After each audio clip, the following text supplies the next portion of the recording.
call the Planning, Environment, and Development Committee meeting of June 6th to order. We'll have roll call. Mr. Gottemoller. Here. Mrs. Campbell. Here. Mr. Reiner. Here. Mr. Kaminsky. Here. And Big Jim. I'm here. Minutes for approval. So moved. So moved by Mr. Gottemoller, seconded by Carl. Is there any discussion regarding the minutes? No discussion, go to vote. All those in favor say aye. Aye. Opposed? Minutes are approved. Go to public comment. Looks like we do have some public comment. Okay, thank you, Scott. First on the list is Mary McCann. Mary, how you been? Fine, how are you? I think I know everybody here, except Carl. I'm Mary McCann, I live in unincorporated Woodstock. I live on land that is in the sensitive aquifer recharge area, which is about 50% of the land in McHenry County. This area is vital to the long-term sustainability of your county, which is totally dependent on groundwater. The critical issue in understanding the need for recognizing this broad SARA area is that it represents the vulnerability of the county's water supply to contamination. Once an aquifer is contaminated, it cannot be cleaned up. There are 4 major areas right now that are contaminated. This is that everybody knows about, I should say.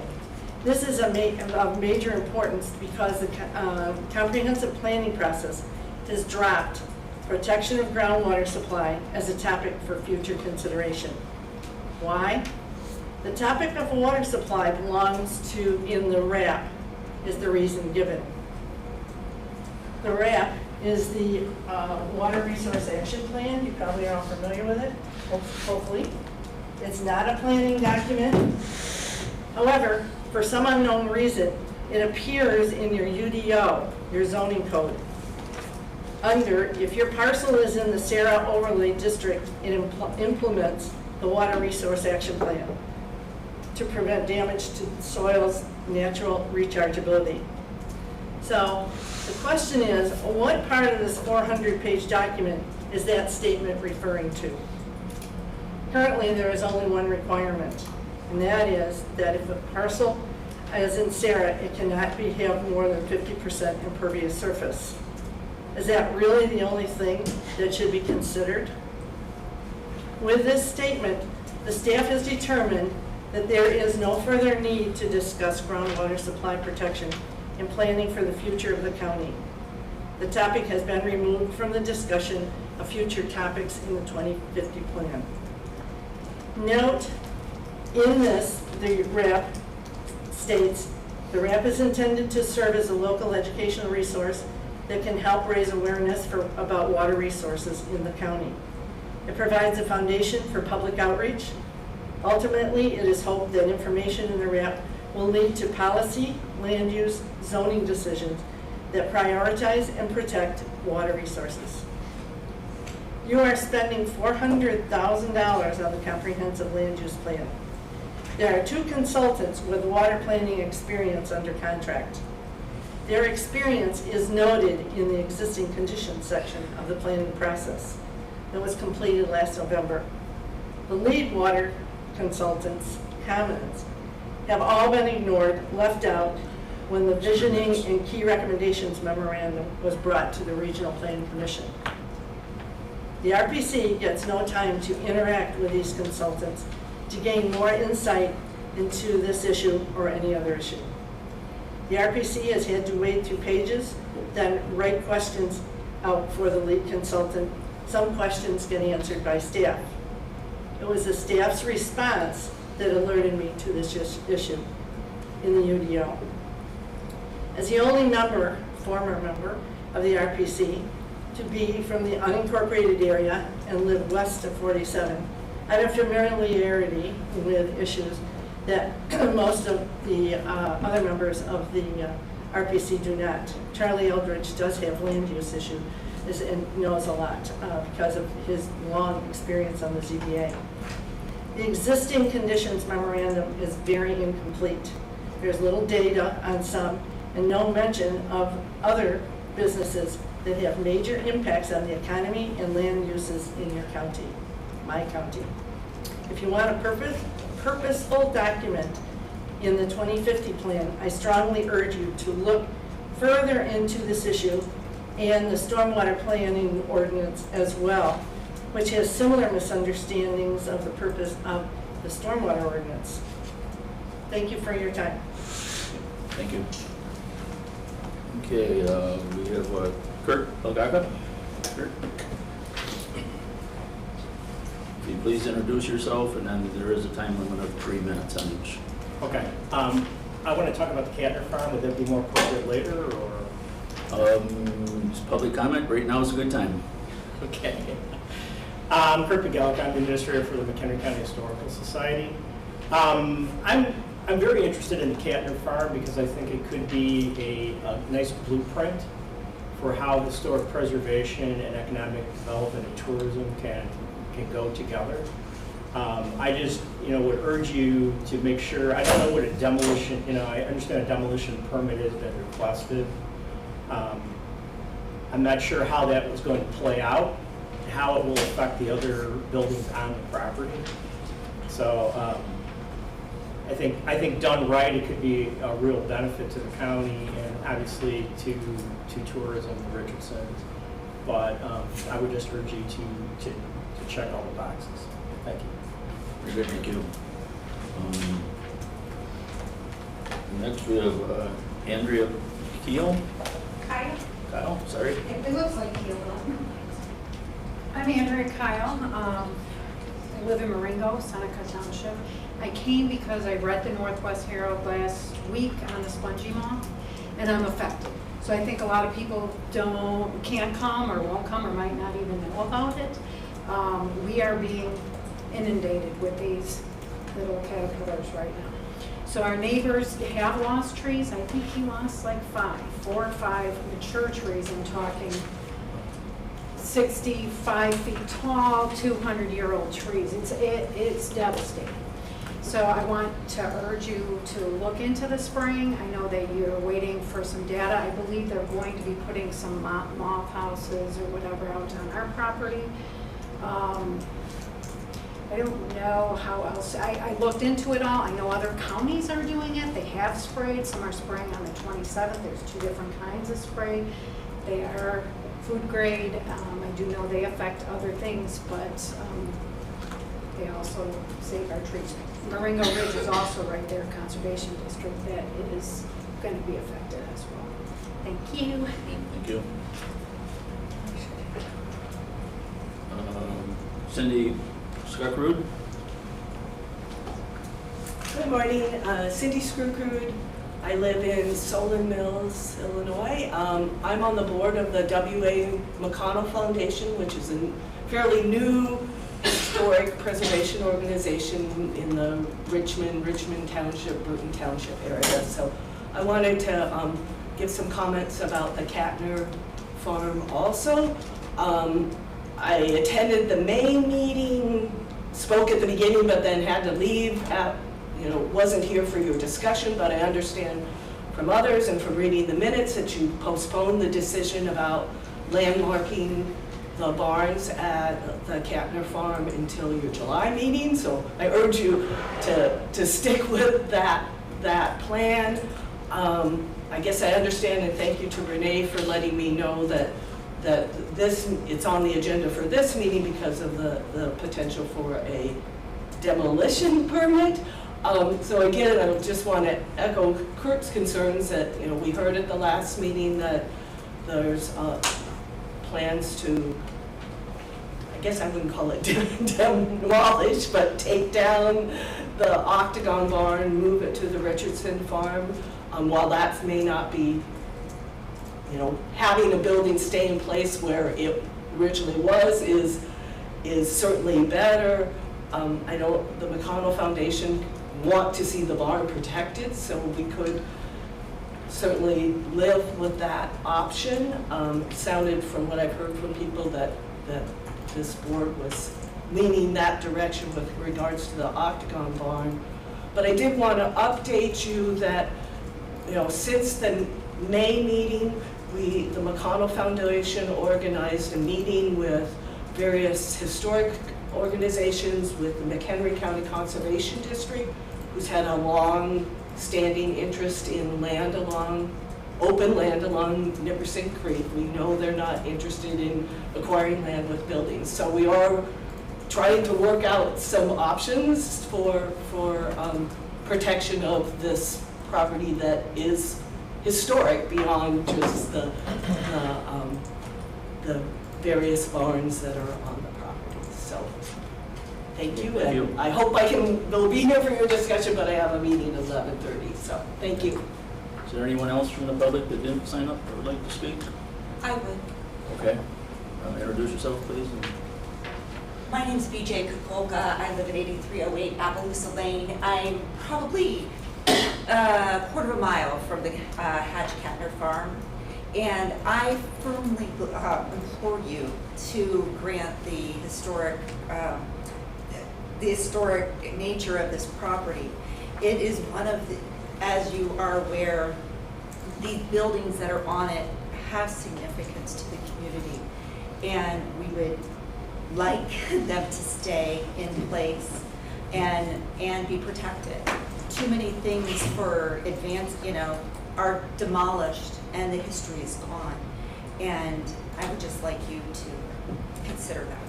Thank you. Okay, thank you. Seeing no one else, is there any members' comments this morning? Oh, I'm sorry, did I miss somebody? Okay, yep, please come out. My name is Christina Swanson, and I live right next door to the Kattner farm. I grew up across the street, so I grew up going over there, playing in the barn, playing with their cows, and I think it's really important that we keep it in the community. My kids are here, like I would like them to be able to experience the same stuff that I got to see when I was younger and keep it in the same spot and not move it to Richardson's and have to pay to go to their amusement or whatever it is they have. I think they should just keep it where it is, don't move it, just preserve it and keep it as part of history. Thank you. Anyone else? Okay, we'll move on to members' comments. Any member comments this morning? Any members' comments? We can move on to new business, and that's the interviews for the Conservation District. We're going to start the first one with Corryn. Antonizio. I'm not saying that right. I'm not going to get it right, Corryn, so I apologize. She is. No, that's okay. That's it comes on the last name is Antonizio. So, yeah, if you just want to introduce yourself and tell us a little bit why you'd be interested in a position on the Conservation District. Absolutely. So good morning, everybody. My name is Coon Antonizio. I'm in by trade a sustainability professional. So I've been working in the field of energy and recycling since I got out of college. I am currently a manager of a corporate social responsibility program for a small design and engineering firm.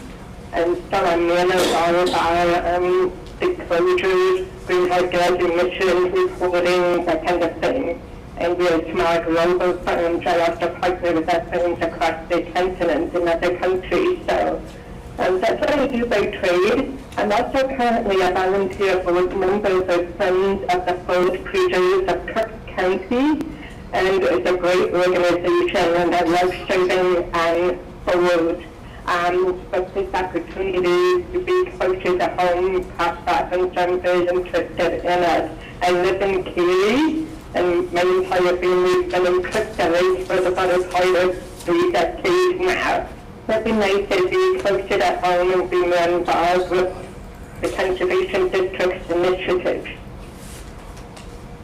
Okay, thank you. Does anyone have any questions for Corryn? Go ahead, Carolyn. So Corryn, I know you mentioned that you work with as the sustainability and corporate social responsibility person for your company. Can you kind of give an example? You talk about that you work towards certain goals. Can you give me an example of what some of those goals are? And in addition to, and it might be incorporated in the next question, which is you said you also work closely with units of government to kind of achieve some of those goals. And I don't know if that would kind of fit into the same question. So if you could kind of speak to that, please. Okay. So some of the initiatives here, we have a corporate social responsibility program. It's governed by 3 pillars. So we focus on people, planet, and partnerships. Each of the senior executive leaders oversees one of the pillars. So for people is the President of Human Resources, planet is the Chief Operating Officer, and partnership is the Chief Supply Chain Officer. So it's an executive steering committee that oversees the programs. I'm responsible for making sure that we hit some of our milestones and goals and KPIs as well. So for example, we have initiatives around diversity, what is our current gender pay gap?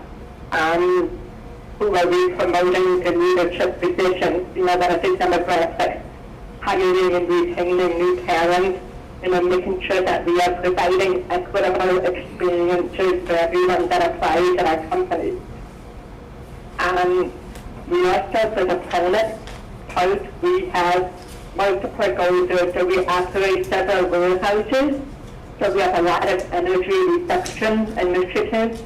We have a big recycling stream where we recycle industrial, not necessarily the pot cans, but more industrial glass, plastics, and metal, flexible film. So I'm responsible for getting all of that data, finding haulers and markets for our materials, making sure we're happy with the performance that they're giving us.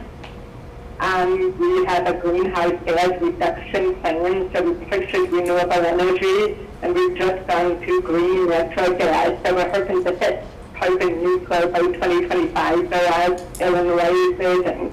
We have some smaller satellite offices throughout the country, so we are going to start incorporating those into our overall carbon reduction plan. On top of that, I did close with EcoVadis and CDP as carbon disclosure project. So I'm responsible for gathering all the data and preparing disclosure documents, questionnaires, uploading files and that kind of thing. So some administrative work there. I'm also responsible for some of the content on our website for our sustainability page, working with marketing and social media posts, that kind of thing.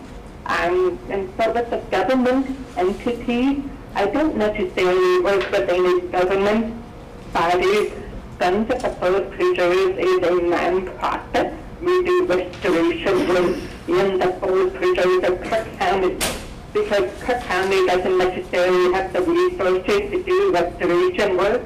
So this way they can focus on management of the site, recreation opportunities, that kind of thing. Funds raise their own funds, and they pay for restoration crews to go in there and restore the site to their original habitat. I hope that answers the second question. Yes, absolutely, thank you.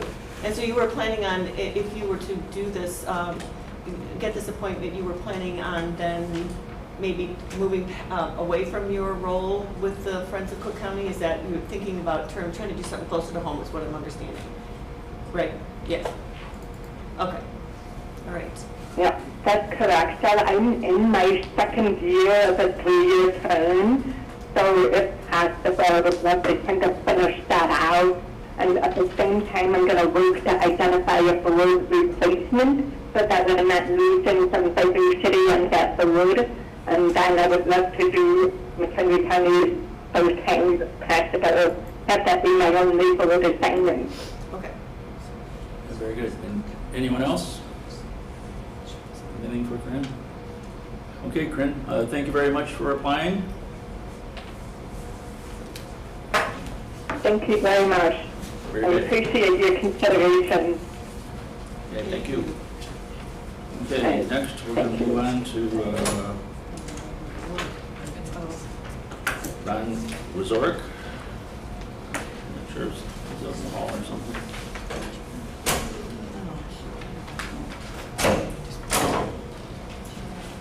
Mr. Wieczorek? Okay. Welcome, Ron. Good morning.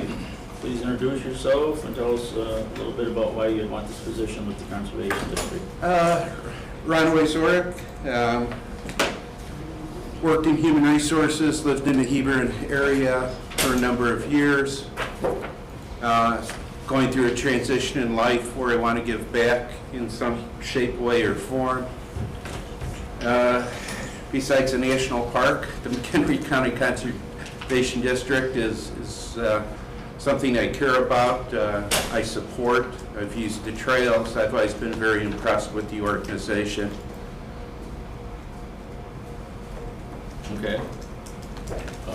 Thank you. Does anyone have any questions for Ron? Jim, go ahead. Ron, tell me a little bit about yourself, why you feel, I've got two questions, but the first one is why you feel you would be a good fit for the Conservation District.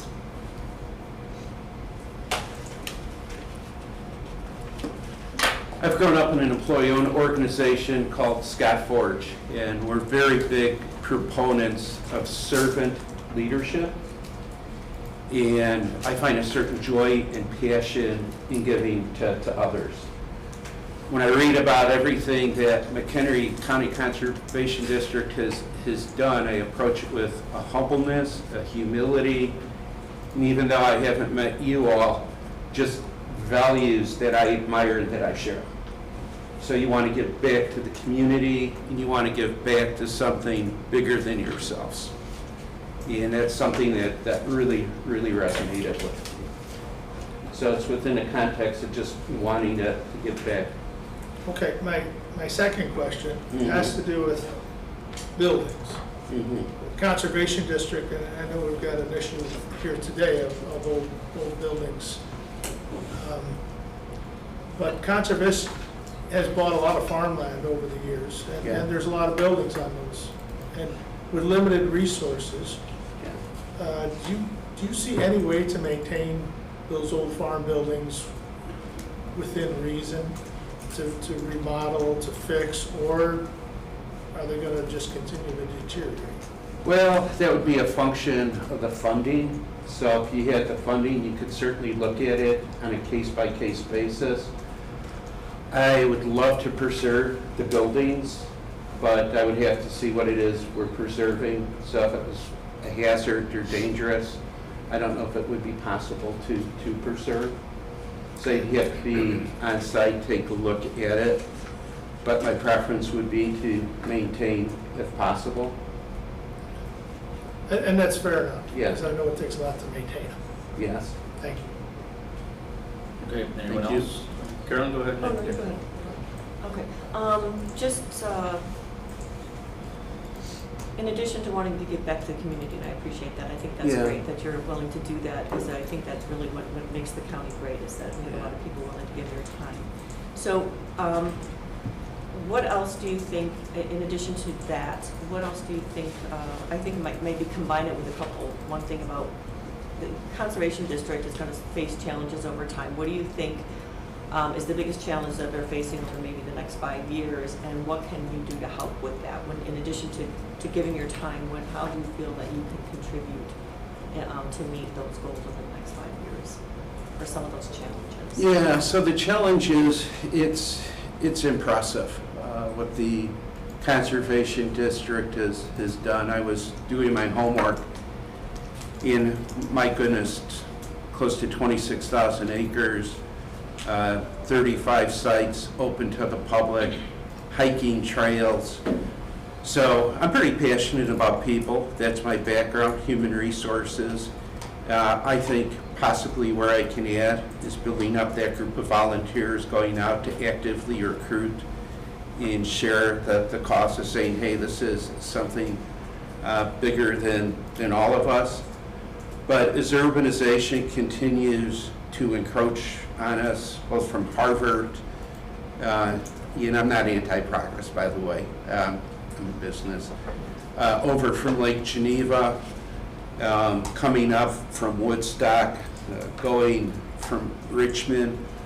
I think it's for our children and our community, it'll be very, very important to maintain what this group has established.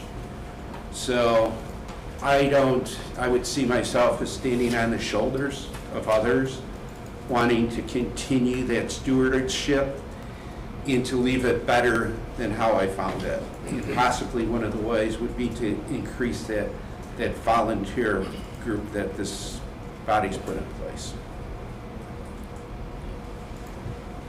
Joe, did you want to have something? No, he actually kind of hit it because he talked about volunteers, and I like the fact that someone is thinking the HR. When I look at this, I look at what people bring to the table from their background. Your HR background is something that I think is actually really important because it's not something that you see every day on the board. And I think I'm the only one that, well, Carolyn has been on the Conservation District Board too, but I started my give back on the Conservation District Board, and at the time I was there, which was many years ago, they converted into actually having a purchasing ordinance. And it wasn't just fly-by-night with going to Ace Hardware and grabbing what they needed, they actually planned it out. And we have an accountant to thank for that, he did a great job, it wasn't me. And so you talked about the volunteers and expanding the volunteers in HR. I think that's excellent. That was the question I was going for. Yeah, okay, good. Anyone else? And I would just Did you add, have a follow-up, Corryn? Go ahead. yeah, I do, and I think you've already answered it in some sense because you're looking to give back. I mean, we have noted that, I think our executive director has said it was about 10 to 16 hours per month. I would say that's probably on the low end, and especially if you're trying to get involved and helping in other ways, not just reading your your materials and attending meetings. I think it could be more than that. And it sounds, the fact that you're retired, I'm guessing that you have the time to commit to this role. So I would have mentioned that to Corryn, but she's already with another organization. I know she's well aware of the time commitment, so just wanted to put that out there. Thank you. Thank you. Okay, very good. No one else? Thank you very much for coming in. Thank you. Appreciate you applying for this And position. however it works out, keep up the great work. Thank you. Thank you, Ron. Yeah, as you know, Thank you. yeah, we have 6 people for one spot, I think, so. No, you know what, that's fantastic. I happened to see it in the newspaper. I was surprised there was an opening, that's why I stepped forward. But I think it says a lot about the community that you have 6 people wanting to step forward. It says a lot about you guys, so. Thank you. Thank you. Thank you. Just a quick question. I know. Is this 28, this is a 5-year term. this is a 5-year term, right? Yeah. And you can't succeed yourself. So it's under the statute, you have to turn. You have to roll off for each. Yeah, no, I know that. I just wanted to. Yes, this is true, it's a 5-year term, beginning at the end of this month for Right, 5 so years. usually get Hello, Mr. Anderson. Good morning. Thank you for coming in. If you please introduce yourself, let us know a little bit about yourself and why you'd want to be on this position at the Conservation District. Okay, so I'm James Anderson. I've spent most of my career working for either Kane County or Lake County Forest Preserve District. I was a site manager in Kane County and then hired as the natural resource manager in Lake County and then got promoted to director. And in that position, I was doing everything from administration to planning to budgeting, preparing budgets. We prepared a 10-year budget and have kept that budget in good shape.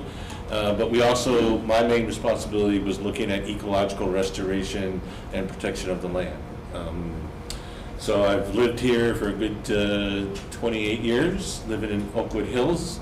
Have a strong interest in nature and conservation and how we can bring people more aware of the issues that are out there about being part of nature And so, the Conservation District is a great avenue to connect with getting people out into nature. The Conservation District has a really good record of providing access to trails and different facilities. And so I'm just interested in helping augment that process. Thank you. Anyone have questions for Mr. Anderson? Jim, looks like you're... Yeah, Jim Kearns. I asked the last question the same on, so you're familiar with Lake County and Kane County, of course. And, the building, there's a lot of building sites on these farms that they've purchased over the years. How did those counties handle the buildings? Did they just tear them down? Did they fall down? Did they repair them? Did they use them for any functions? So that's a great question, and Lake County about 10 years ago had a new executive director come in, and one of the things that he looked at was, wow, we have a lot of infrastructure, and so what do we do with it? And so there was one thing they did was they did a needs assessment. What do we need? And they kind of determined, is this a forever building, something that we always are going to use, like our headquarters, Ryerson Recreation Area, Glacial Park would be an example that, it's going to be there. But we also did an assessment of the buildings and tried to determine what condition they're in, how much they're going to take to repair. And then we also said, hey, this one, we really should get rid of.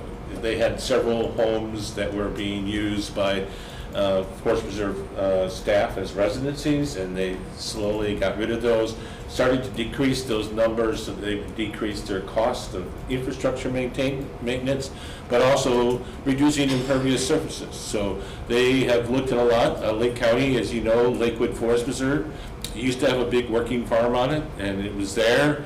It was the operations facility. They built a new one. So I think you really have to say, what's the value of the building? Is there a need for it, for recreation, for education, for restoration? And if there isn't, then you need to sort of assess what's the value of that building, what shape is it in, and yeah, I think you really need to reduce the number of buildings you have on your land if you're not going to use them and you're spending a lot of money to upkeep them. Okay. Next question is, there's a lot of land that the Conservation District farms or leases out to farm, continue farming. What's your opinion of that? Should that be reduced, or should that be continued, expanded, exchange that farmland, that farmable farmland for more trees and wetland areas? What's your thought? Give me your thought. Well, I'm going to be taking the position that farmland is just as important as a wetland or a savanna or a prairie. Farmland has the same characteristics as those things. Now, on the native grasses, there's soil carbon storage, there's water retention happening. I think farming is a very good use of Conservation District land, especially if they're trying to do it in what I understand is rotating grazing crops, which provide grassland bird habitat, which is grassland birds are the most imperiled bird species in the world.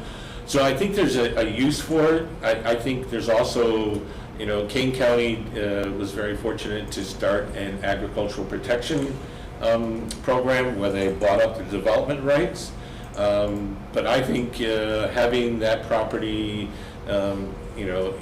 you're going to acquire land and you're going to need to set land aside. I think those acres that are currently being farmed still provides an opportunity for people to farm, and the Conservation District could encourage sustainable farming, regenerative farming, to increase the ability of those farming lands to hold water, store carbon, and rebuild the soil structure. So I think it's a good thing to have. You're not always, many of the wetlands are on former ag lands, and so many of the prairies are on former ag lands. And so, we've got 1/10 of 1% of prairie left. How are we going to restore it if we're not reverting some of the farmland? But we also have to keep in mind that thinking about a long-term plan for protecting agriculture in McHenry County is an important concept. Thank you. Joe, go ahead, please.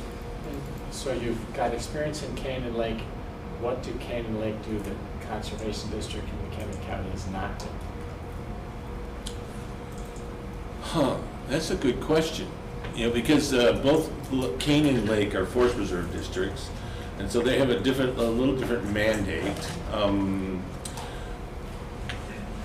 It's actually, I think it's what McHenry County is doing that the other two don't, because it's a conservation district. And so hunting is a program that is allowed on land in McHenry County, and I think that's a good thing.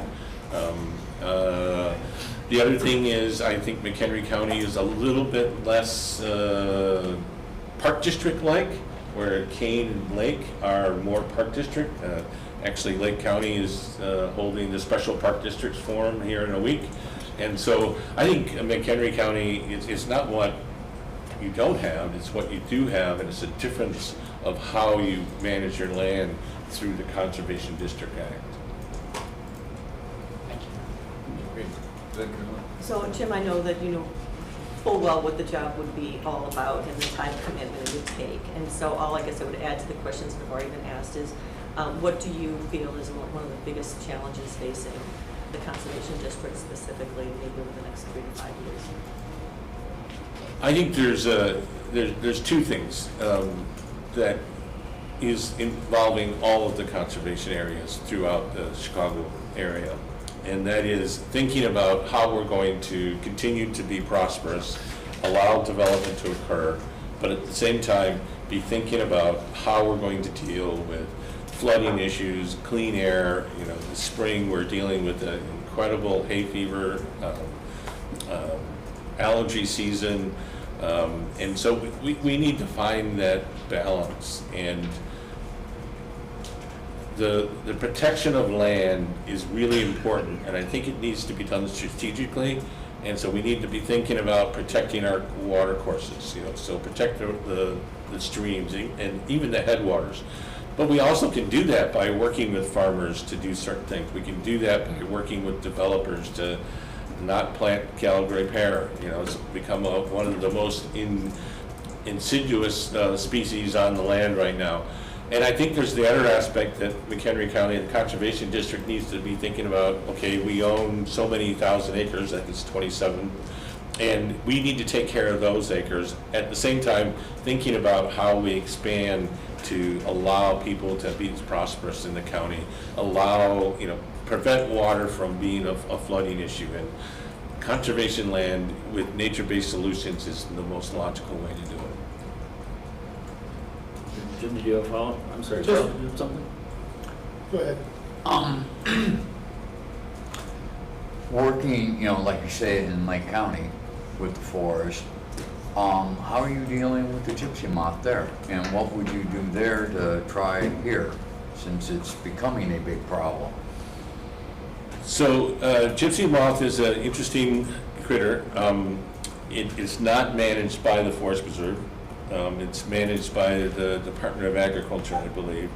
And so, but my response to that is gypsy moth is if you have a healthy oak ecosystem in place, those oaks are going to be able to survive, gypsy moths eating on them for one summer.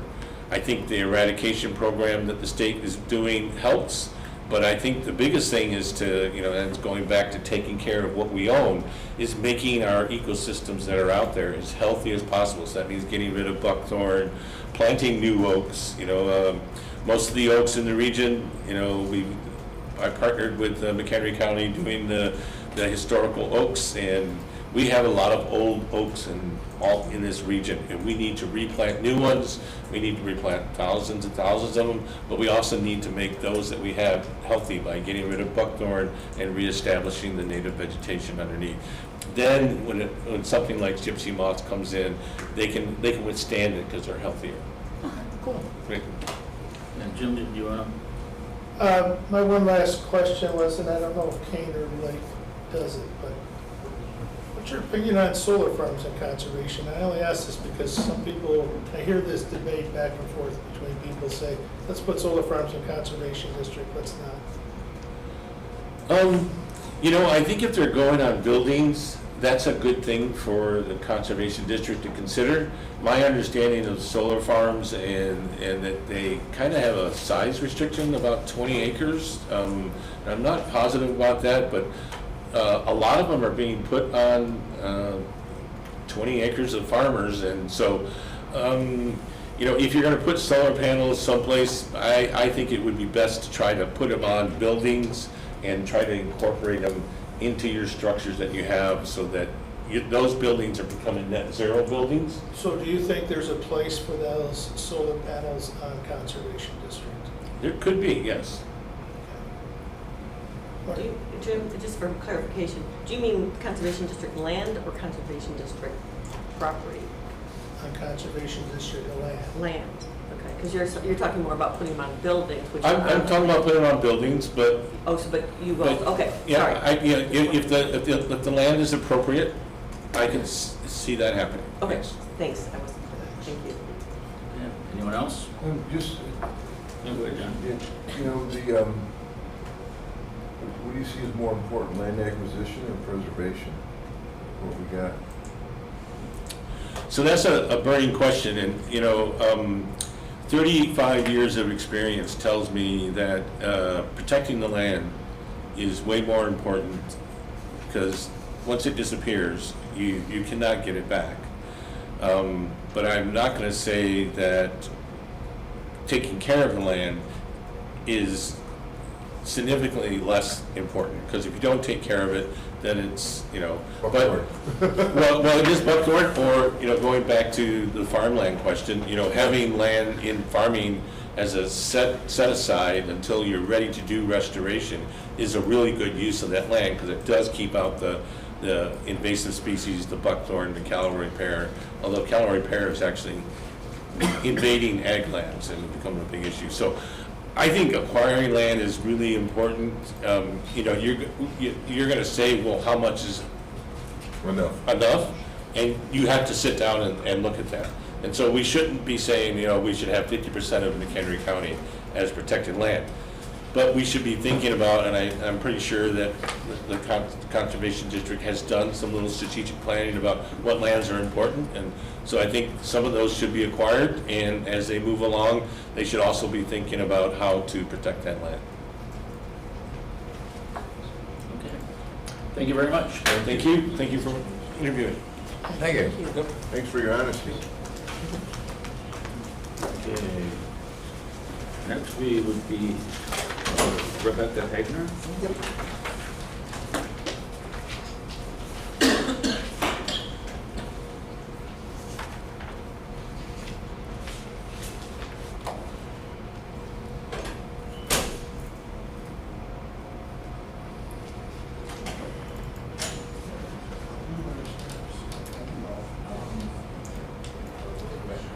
Go ahead and take that chair over there.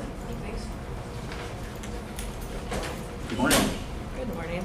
Please introduce yourself and tell us a little bit how you'd like this position with the Conservation District. I'm Rebecca Hegner. I live in McHenry County, and I have a background in conservation. And my interest with the district is just that it's a organization that I support and am passionate about conservation, and that's where my background is. And I've wanted to be more involved in the county and the community since I've lived here for about 10 years. I was, come from Lake County and previously Cook, so that's my background.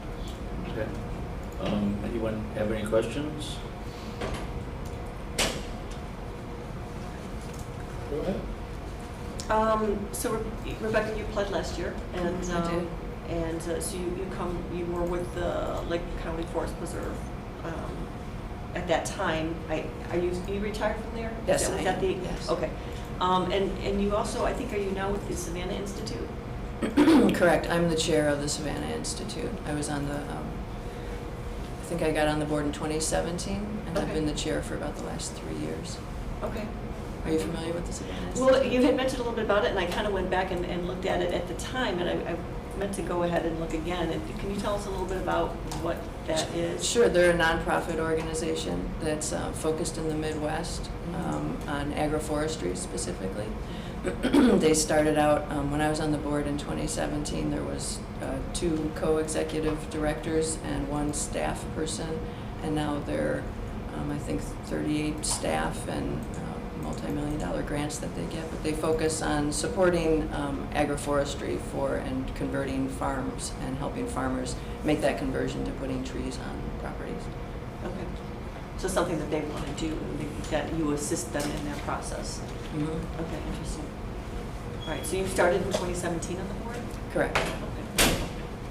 So being a board member, you understand what the time commitment would be for the Conservation District, because I think it's been listed out there about, I think our executive director had put out like a minimum as 10 to 16 hours a month. I think that is kind of like a minimum, because it's, roughly, 2 meetings a month for sure now in a board meeting. But then, there's,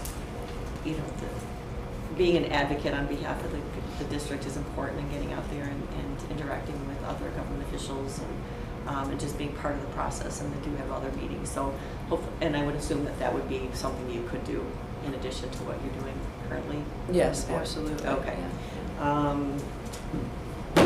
No, and I think, what do you think, I guess what I've been asking is, so you've got a big background in the environmental issues and what these kinds of agencies face. So in your professional opinion, what is maybe one of the challenges that the Conservation District will be facing over the next 3 to 5 years, and what can you bring to the table to help with that issue?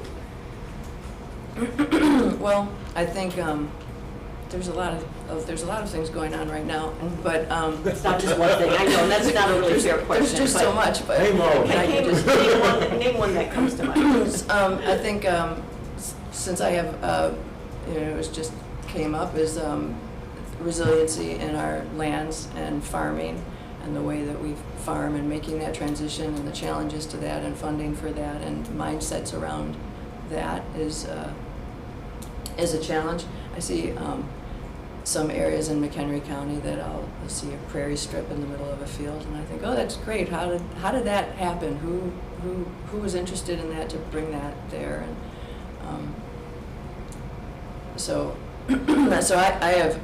I have knowledge about that. That's something that I can assist with as far as backgrounds. But my background is also pretty varied. From Lake County, when I was with the Forest Preserve, I assisted with land acquisition, which I understand that on the Conservation District, land acquisition is slowing, and I'm not sure about the background of that, what the reasoning is, and if it's just funding or if there's other reasons for that, and how that should go forward. But the trail systems are great. I hear so much positive stuff from residents who use them. I'm very close to Brookdale, so that's probably the place that I visit most often.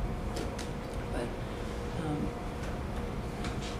shall I go on? No, that's okay. No, that's good. Good. I know there's other questions for you too. So, sorry, am I back to you? No, James? I'm in a bad spot here, I should move actually. Okay, here, go ahead, Joe.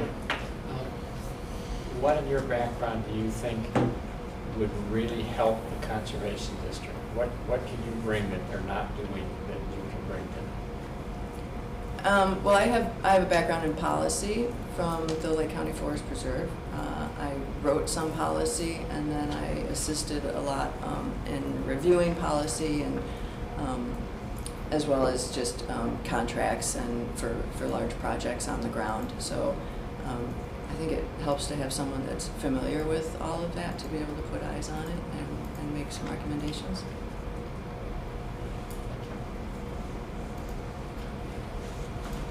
Okay, anyone else?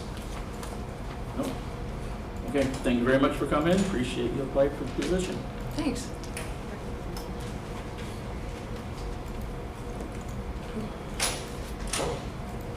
Okay, next on our lineup is Robert Balms. Not here yet. Not here yet. Okay. How about Gordon Nasta? Is he here?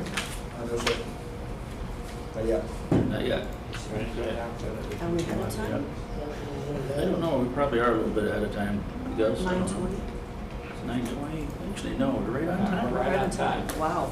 I did have. Accidents. Okay, committee, want to take a break or move forward and see if Ms. Christian DeSico is here for the ZBA? Is it possible to do some of the If other anybody's business? here for the others, I do that. Otherwise, if we can do some of the other business, that'd be fine too. Nothing? Okay. Well, let's ask, is Christian DeSico in the audience? Not either, okay. Let's take a 10-minute break. Let's see what happens, I think. I thought we approved the routine consent agenda. Say it again? I thought we approved the routine consent agenda, 7.1, 7.2, and 7.3. Okay. I would second that. Okay. Does anyone want anything pulled off the routine consent agenda? No. Go to vote. Jim? Yes. Joe? Yes. Carolyn? Yes. John? Yes. Carl? Yep. I'll vote yes. Okay, we got the routine consent agenda done. You want to I'll take a break. That was so painless, I guess we should. Well, I'm glad we got that done. All right, we'll. One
you ask Mr. Bones to come in, or if he's not here, Mr. Nasta?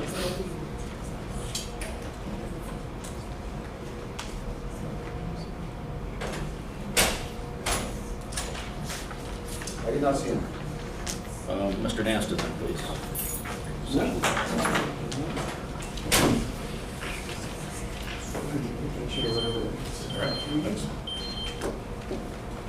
Hi, thank you for coming in. Morning. Please introduce yourself and tell us a little bit about why you're interested in this position with the Conservation District. Sure. So my name is Gordon Nasta. I live in London Township, right next to Ridgefield.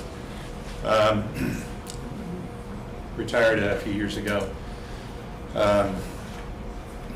Spent a little more time with my family. I've been on the road for about 25, 30 years, and worked out well. I spent time hiking and canyoneering with my kids.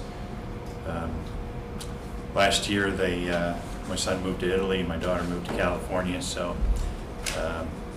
other than building a post and beam barn in my backyard, I thought it was time to re-engage and get involved in things that I enjoy and I think I can support. So as I saw the opening for this position, I wanted to come and talk about it. Okay, well, thank you for coming in. Does anyone have any questions for Mr. Nasta? Since you're retired, so what did you do in your prior job that you could bring to the Conservation District that would help their cause? Yeah, well, honestly, I have little, if any, direct experience in conservation, but I think the relevancy is my experiences in strategy and operations. Originally, it was in the commercial industries internationally. Around in the early 2000s, I came domestic. My kids were born, and worked primarily in federal and state and local governments, mostly on the civilian side. I actually did more DoD work when I was on the commercial side, but when I was on the civilian side, I did civilian work, health and human services.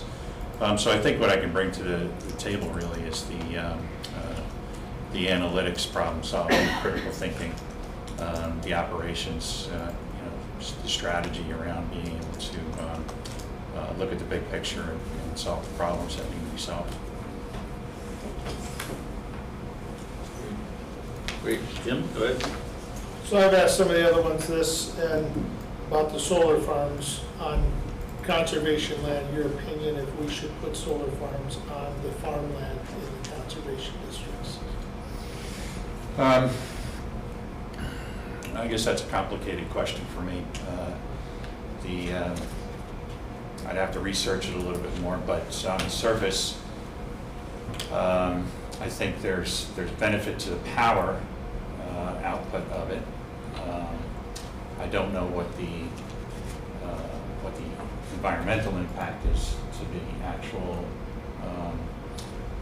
population of the animals that are on the grounds there. I think that would have to be considered, certainly. I think there's a broader concern in my mind over the cradle-to-grave footprint, carbon footprint of manufacturing solar farms. So I think that would have to be looked into as well.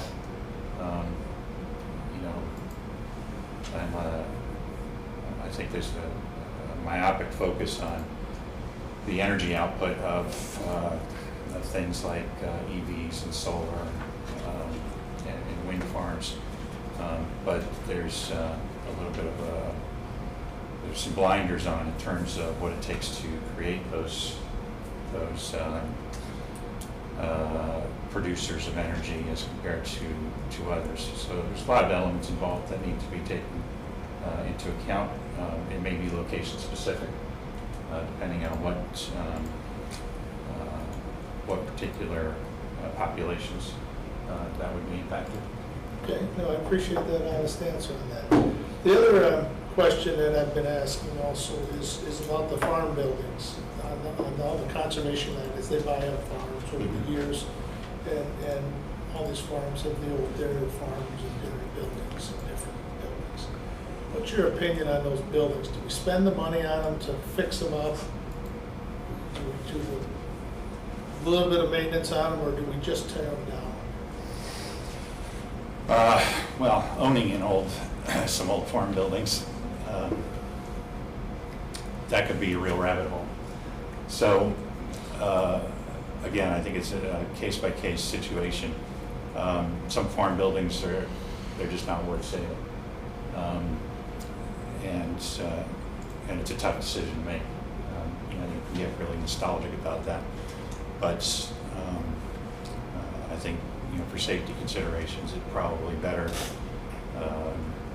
dollar for dollar to just take them down. There are, however, those that can be saved, can certainly be educational. I think to rehab them and use them as educational tools for kids would be just a fantastic opportunity. Okay, and then the other question that I've asked, that I'm concerned with is the existing farmable farmland on the conservation district that presently they lease that out to farmers and for hunting. Do you see that as a good or bad in the conservation area? And if your thoughts on what you would recommend the board do, being just one. So I think that I'm originally from the East Coast about 25 years ago. I used to hunt out there, and there's a real conflict, I think, when hunting meets population. And so any conservation lands, in my opinion, that are open to the public, I think, I don't think there's any place for hunting there, unless they're timed specifically for one or the other. If they're not open to the public and there's a reason to control the animal populations, then yeah, sure, there's no problem with that. What about the farming aspect, the crops? Well, if they have already been farmed, I think the environmental aspect of it, if you're looking at fertilizers and pesticides, and the reason for why it's in the conservation districts to begin with, you would have to assess that. If you're trying to rebuild a fen or trying to protect a particular species, then perhaps farming is not appropriate for that area. If you're trying to keep it just a wild, natural area, farming can probably go hand in glove with that. Okay, thank you. That's all I have. Thank you. Anyone else have anything? Carolyn, did you? Yeah, I was just gonna, I've kind of said it, but given that you're retired and you're looking to participate in something and get back to the community, I'm sure that time is not really an issue in terms of giving up some time to this role. The executive director has kind of indicated, they have 2 meetings a month, the committee of the whole and their board meeting, but then they'll have other special meetings throughout the year, planning, strategic planning, sessions and whatever. And part of it too is being an advocate for the conservation district and getting involved in intergovernmental events that allow you to interact with other government officials and just advocate on their behalf. So I'm assuming that's something you would have time for, I guess is my question. I don't think that would be a problem at this point. Okay. Yeah. And have you had, since this is more new to you, I know you're a user, have you had an opportunity to kind of look into or listen in on some of their meetings or kind of get a sense for what some of the issues are that they're facing at this point? I have reviewed the minutes from 23. I haven't gone back farther than that yet. I think, should I get more involved, I would certainly do that. Okay. All right. Well, at least you looked at the minutes. I mean, you looked into it, so that's great. All right, thank you. Anyone else? Don, is that your hand up? Okay. Okay, very good. Thank you for coming in. Appreciate it. And we're going to be deliberating later this morning. All right, well, thank you very much for your time, I appreciate it. Thank you very much for volunteering. Thank you.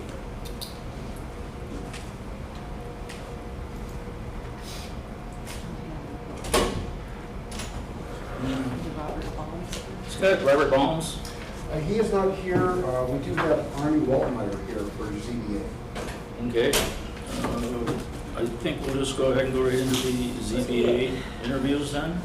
Yes, please, Scott.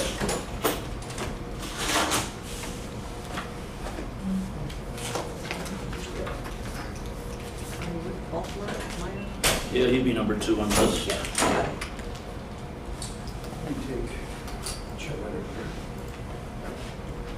Okay, Mr. Waltmire, thank you for coming in and applying for this position. Thank you. Introduce yourself to the committee and tell us a little bit about why you'd be interested in this position on the ZBA. Yes. Hello. Go ahead. Why are you interested in this position on the ZBA? I'm interested because I think it's important to have planned and managed growth so that areas in a certain area, all businesses or residents are compatible. Example, ag and ag tourism, so that the businesses don't conflict with each other. Okay. Does anyone have any questions for Mr. Waltmire?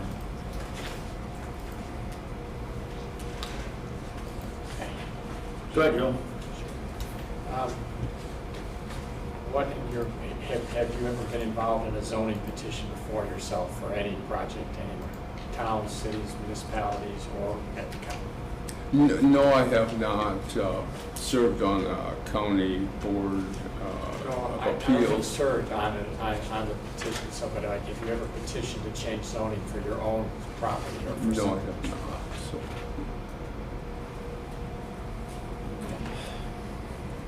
Jim, you interested? Mr. Kearns, you got something? Yes, Mr. Waltmire, Jim Kearns. And a little bit more on Joe's thing, but at the same time, I've been asking, and I know this is a different interview here for ZBA, but we have a lot of solar farms coming forward into the county. I'd like to have your impression on the solar farms, in the county, your impression on what your thoughts are on the solar and the way it's been handled so far with our ZBA. Well, I think that clean energy is important, and I'd be in favor as long as it, didn't conflict with another farm nearby, that type of thing. As long as it's compatible, I think that would be a good thing. Karen, go ahead. Oh, I'm sorry. Go ahead, I was just wondering, in addition to, I know Joe asked if you had personal experience bringing something forward. Have you had a chance to look at some of the hearings, or, there's quite a bit of information that the ZBA members need to know, like, the standards for conditional use permits and the different zoning. Have you had a chance, or is there anything that you've had in your background that would lend to Well, I did attend one of the hearings for the Zoning Board of Appeals on June 1st, and they had Larry Miller, I can't remember how he was incorporated his farm business. It was ag tourism, and he had applied for a special use permit, wanting to build basically a banquet hall out of an old barn and lumber. And the board asked a lot of questions about the plans, which weren't complete. They didn't have a full architectural plan or layout of the land to really know the amount of runoff. They did have a retention plan, pond plan. So, and they had a asphalt parking lot, which the neighbors, it was between two dairy farms, and they were concerned about the runoff and contamination of the groundwater. And so it was a very interesting hearing, and then they were concerned that the applicant didn't apply for the right permit, and so there was a variance. And so it's very interesting to see the process and the questions asked. And just a little, so I would have to read up on those ordinances, you know, and laws for zoning in the county. But I have served on the McHenry District 15 School Board for 4 years, from 2019 to 2023. Served during the pandemic, a lot of changes there to deal with. Served on the Facilities and Curriculum Committee. I serve on Finance and Trustee Chair of my local church. And in relation to working with people and making decisions, I worked as a part-time arbitrator since 1995, listening to new car warranty disputes. So if you know, the lemon law, whether if you've got a car that's been in the state of Illinois for 4 or more repairs and still not fixed. And I listen to individual cases, and I also serve on a panel, and we review 20 to 30 cases and then come up with a decision whether the manufacturer is supposed to repair the vehicle, buy it back, or replace the vehicle, or that the vehicle is fixed and, you know, the customer doesn't have a claim. So those are some experiences I have in my background of working with people and making decisions based on facts and rules governing the decision. Not unlike what you do in zoning, because you have to go through and do exactly the same process for a zone as well. Right. So, okay. Thanks for sharing that. Okay, great. Anyone else have anything? Okay, so don't, any other questions? Mr. Waltmire, thank you for coming in and applying for the position. All right, Appreciate it. Thank you. Yes, go ahead. We have Mr. Jurs here for ZBA. Yeah, let's have Mr. Jurs come in if he's willing.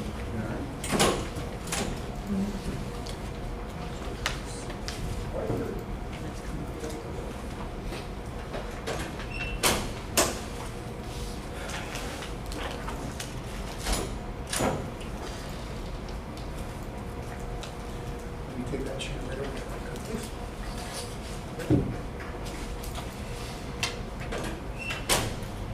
Mr. Jurs, how are you? Hey, Mr. How are you today?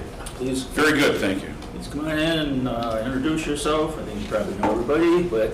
I'm Tom Jurs. I think I know everyone, and probably 95% of you know me.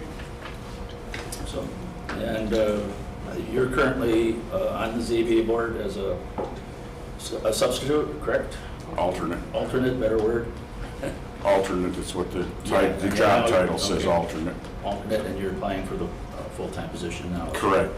Tell us a little bit, maybe tell us a little bit about your past experience as an alternate and I why you want to be a filled out full-time. this application. It was 4 pages. Do y'all have it in front of you? Yes. I do. Yes, you do, actually. Well, if you've seen it, I won't have to repeat it all, but I've been in planning and zoning for not quite 40 years. I did 10 years for the Village of Huntley. Before it exploded, I was there when it happened. I was elected to Park Commissioner for the Huntley Park District. I served 2 terms on that. I was on the Regional Planning Commission for McHenry County and was one of the co-authors of the 2020 Comprehensive Plan. That was 6 years of Thursday nights.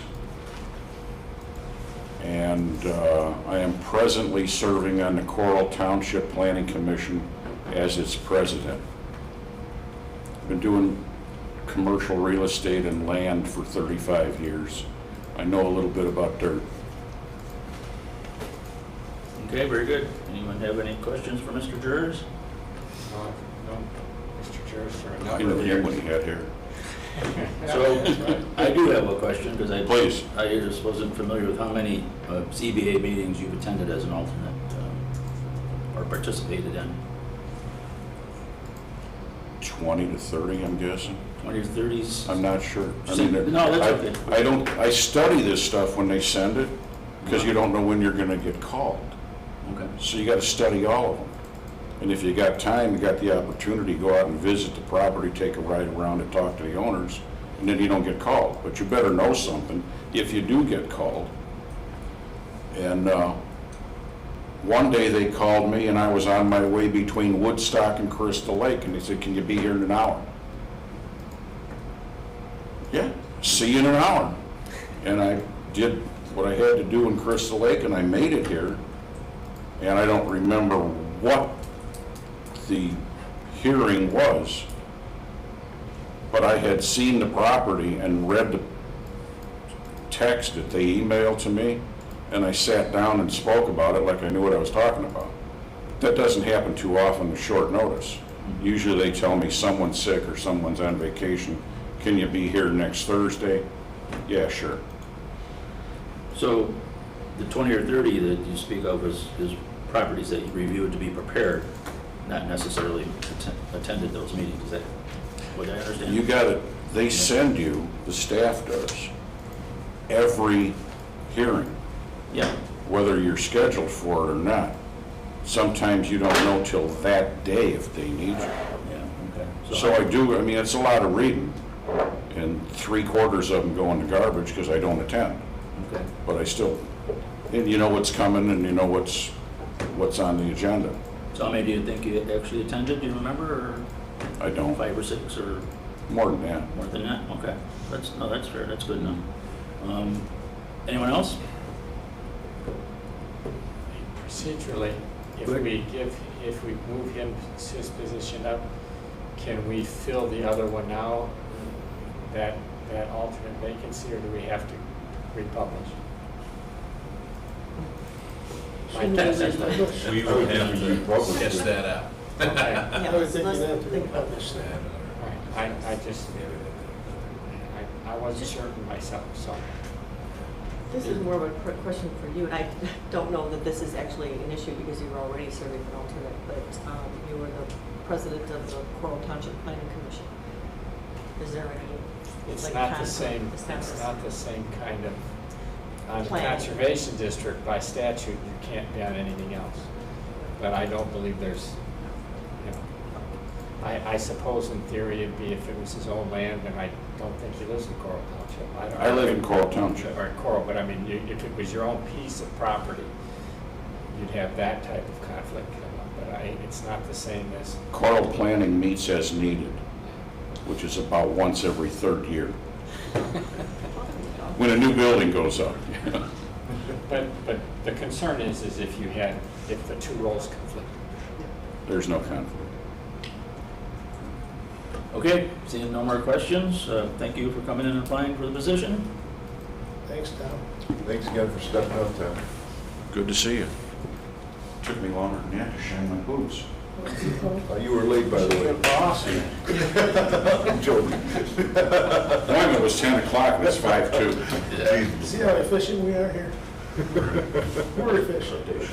She's good. Let's see that. Okay. Zoning.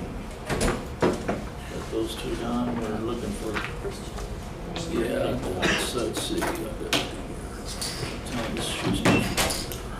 Christian and 40, so Christian never did hear to see from Robert Holmes. Right.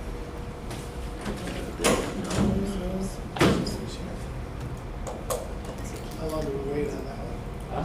How long do we wait on that one? Yes, Scott? Joann for the Coon County Business District. I think that's great, Joann. If you're willing, if you'd please step forward, we'll move on to the interview for the Coon Creek Drainage District. Please introduce yourself and tell us a little bit about why you're interested in being in this position. Joann Jones. I reside in the drainage district.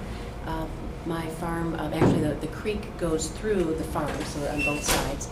And I've been out on that residence since '96, so I believe I have a lot of experience as to how the creek has been performed in the past and such, and I'd be interested in participating in that. Okay, very good. Any questions for Joann? Go ahead, Jim. Hi, Joann. Good morning. Hey, on the Coon Creek Drainage District, I've pushed these drainage districts fairly hard to be reactivated and different things. And I know it's part of this reactivation of this district that had gone dormant for years. And part of the reactivation of it was spurred by the solar farm all around you there. Pretty much all around your property, isn't it? Yeah. And so I guess my thought is on a drainage district, there's the 3 members and you're applying for this position. What do you think you would bring to this drainage district personally? How would you participate in this drainage district? How do you see yourself? I think it needs to be a team effort, and there isn't one individual that has all the solutions or all the answers. So I believe that it's good to evaluate, all of the options that we might have, to stay within budget, look at what we can do to the best of our ability. Maybe we can't do everything we want, but we can look at where we're going to focus and what's going to be most effective with what we can do. Okay. What about the deterioration, I call it deterioration of the banks as trees fall and there's trees growing up on the banks. Give me your opinion and philosophy of the tree removal, the dredging. It is funny that you say that, because actually a tree went down on the farm, and we were just in there a couple of weeks ago before the corn got in, as far as trying to pull it out because it was holding up water. You could actually see what was building up and such. So I think that as far as the banks, and it's probably the integrity of the banks is what needs to be, so it doesn't further, silt doesn't further go into the creek and build up more obstruction, that type of thing. There's probably drainage that's needed in certain areas, and that's probably an expert to look at that as far as where it needs to be and how to address that. All right, don't have any questions. Anyone else? Well, I have a question. You mentioned that the creek runs through your farm, and do you feel like there's any conflict of interest, that you have a personal attachment to the creek, the drainage district there, and you also have the farm there? I believe that's actually a requirement of the drainage district to either reside or farm within the district. Within the district, yes, but you said the creek actually runs right through your property. Right, and I think that it would be common for most landowners to have a butt, or many landowners, not most maybe, but they're going to have at least one side of their property on the creek. Mine just happens to be split by the creek. Yeah. Okay. Anyone else? I do have a question. Go ahead, I'm not actually sure how to ask this, because this is newer for me, like drainage districts. Something that came up when I was on the conservation district board. So we do have water as an issue. We want to make sure that our water supply stays protected, and we rely on groundwater for our drinking supply and farming and everything else. And I know the purpose of drainage districts, and this is more educational for me, is to move water off the land so that they can be farmed. And I'm trying to figure out, is there a possible, and it's traditionally, my understanding, and I could be wrong, is that it's drained off the land and then it goes into the surface waters and then it goes where it needs to go. Is there an opportunity to use that system and direct it in such a way that it actually recharges our aquifers rather than just moving water off the land? Or is that already being done? Again, I'm not familiar with the complete process, and I understand the need for it, so they're not arguing against that. I'm sometimes in the back of my mind, I hear two different things, and I don't know how they come together and they meet. Well, I don't believe that as far as, like you said, directing it back to the aquifers, that's probably out of my realm of expertise as far as I can see. It's just a challenge. I don't even know what the answer is, honestly. So, all right, thank you. So I probably should have looked before. I mean, Adam, this is a position that became open, so we're filling it upon appointment. And so what it looks like, just gonna essentially a year and a half, or? You know what, I don't think we have this one. So there are three commissioners Mm-hmm. on the Coon Creek Drainage District. So we have two district commissioners because 2/3 of the drainage district are in McHenry County, one district member in Boone County. And so we've cycled those membership. So I think it came to play maybe a year ago. So the 1-year term is up. Since it just got reactivated, we're on a weird cycle of 1, 2, and 3 years. They'll all be 3 years terms, but now we're getting to the point of getting to that 3-year cycle. So Okay. Joann is for the 3-year term, but it was 1 year into the inception of the district. Okay, thank you. Does anyone else have anything? Joann, thank you very much for applying for this position. Thank you so much for volunteering also. I really appreciate you applying for this. This is important to fill this position. Yeah, okay, great. Thank you.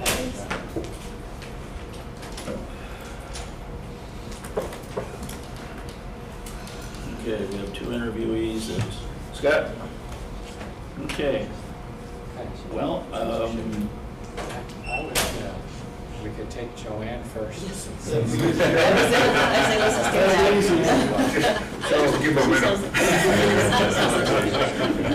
Could I have a motion for 5.13? Moved by Jim, seconded by Jim. And then any discussion regarding Joann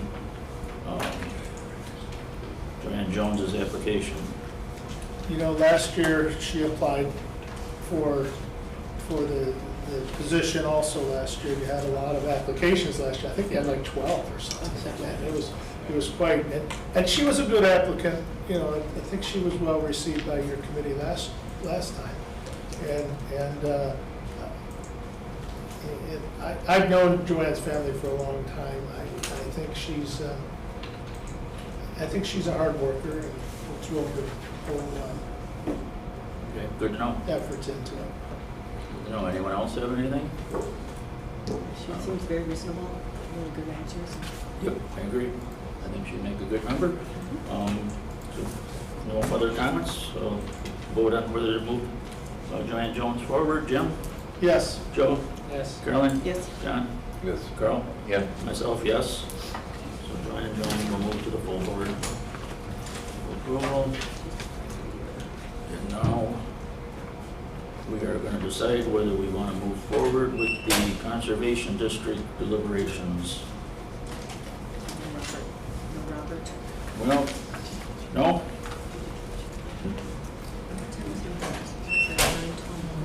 I would say go forward. Yeah, it was 9:20 and it's actually after 10 o'clock and we have no word from that. So with the Conservation District, we can make forward. Let's have, if anybody wants to have some discussion before we have a motion about the different applicants, that would be fine. I think a discussion would be good. No, absolutely. Pardon, Joe? Absolutely, I'd rather discuss. Yes. There's too many people to put the names in the hat to just pick one and move on. Great. So if anyone wants to open the conversation, that'd be great. Jim, go ahead. Well, you know, I think we've had some really good candidates. Grab your pen. Yes. I was hoping this moment would arrive. Before you get started, Jim, there's no condition on what area they're from, or any condition? I thought all of these qualified, I thought. Pardon? I thought all of these qualified. Is there anybody that is pushed out because they are in a area that we've already got it? Pardon? Conservation District. Conservation District. I don't don't think it's a requirement. Well, no, it's not a requirement. I think if you look at the gap analysis, what they're getting at is, can we get representation throughout the county? And I don't know if that's like the deciding factor. I mean, if somebody is, other things that they're looking at is the experience that's already on the board. So, and she lists out, Elizabeth lists out some of the experience that's already on there. Right now we have a small business owner, but also they own their own horses, so on a larger piece of property, so they have that equine kind of experience. There are, there's a farmer who also then represents the Farm Bureau, it's kind of tied to the Farm Bureau. The person rolling off right now is a retired physician. Another farmer, but also has a trucking company. We have one person is a government procurement, another is finance, and then we have a human resources person who had retired from that field with a medium-sized employer. So they have that human resources kind of corporate experience. So what they don't have on the board anymore really is anyone with an environmental background that understands what the issues are facing the district. Okay. Right now, in terms of that gap analysis, and then in terms of where people are from, I mean, I think that's something you can take into consideration, but I don't think it should be the deciding factor. Okay, thank you. Scott's ready. Any other conversation? Jim, you were going to go ahead before I interrupted. I'm sorry. Well, I looking at where everyone's from. Part of it is, Crystal Lake and Bull Valley. We have two there for that Crystal Lake area. So to me, I think we're heavy there in those areas. The other thing interested me in some of these candidates was I kind of pushed for farm guys, but we don't have any of those today, candidates. But so my second my questions were directed today toward the buildings and the solars and different things that are always questions on the conservation district. I also I like the idea of management, that we just don't need to follow a director all the time. I think we've seen that in some of our organizations, that they just follow a director blindly. And I'd like to see some different management style in there. So I have one that I like as that I think suits my thoughts on the management. So that's and also on the. Are you trying to write names up there? Is that what you were trying to do? So my thought was Ron. Wieczorek. My thought was him as probably the one that I like the most to fill those needs. The other one that interested me, I had a couple other ones interested me, but I've weeded it down to two, I think. My other thought was this Jim Anderson. And my only thought on that is I don't know if I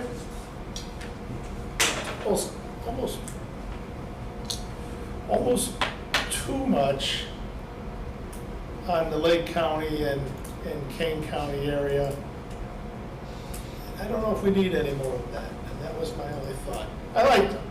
I did like him, but that was my only thought of him. And his location also isn't really where I'm looking at seats now.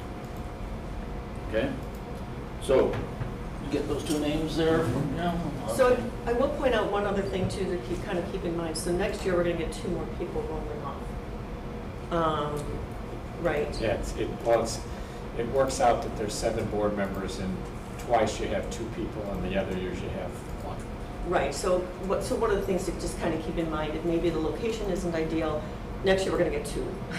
We're gonna get 2 hits at this again. So there's opportunities to kind of fill in there as well, right? And I think, okay, just kind of remind on that one. Okay. Anybody else want to put a couple names up there, Joe? Yeah. Or Carl? I'm sorry, Carl. You're over. My one eye I don't see. Hey, I'm right there with you, brother. Kind of like Ron. Okay.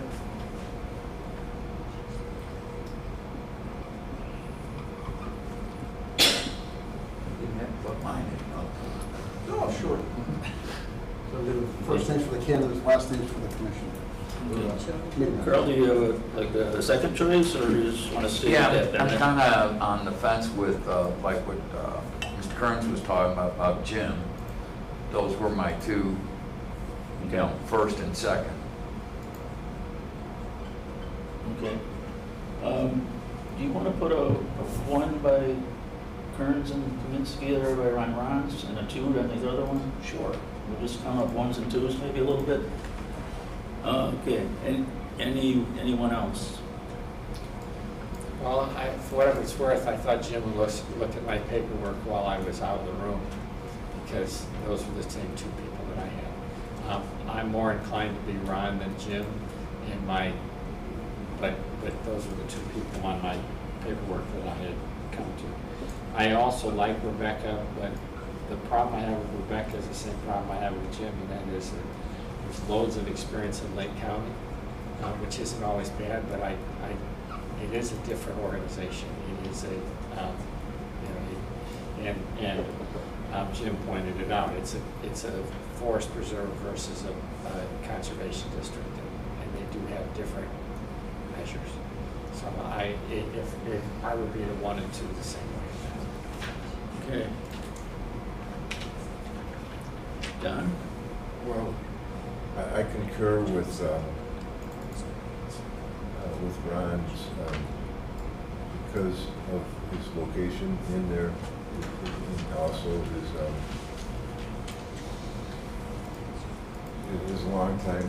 I think that, and I don't want to discourage anybody, because next year we're going to be looking for 2 more, but I think that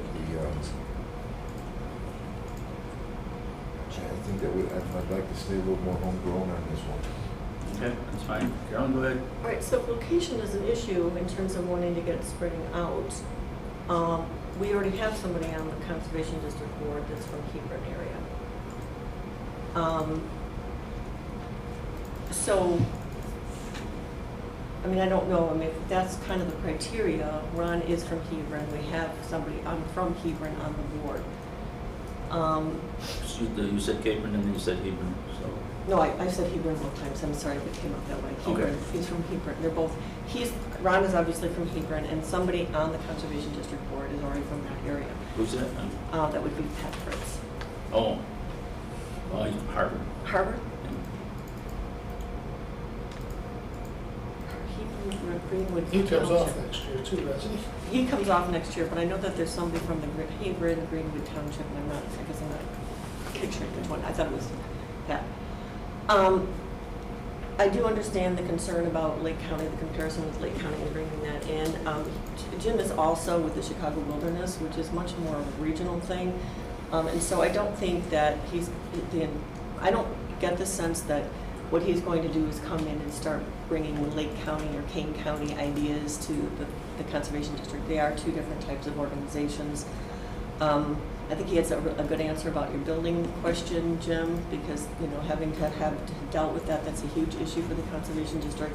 They've also done their own building analysis where they've gone through and analyzed every single structure that they have and kind of prioritized and kind of had to think about, where is their money for them and then which ones are going to have to come down because they don't have the money for them. So it's something that I think Jim would, be an asset for.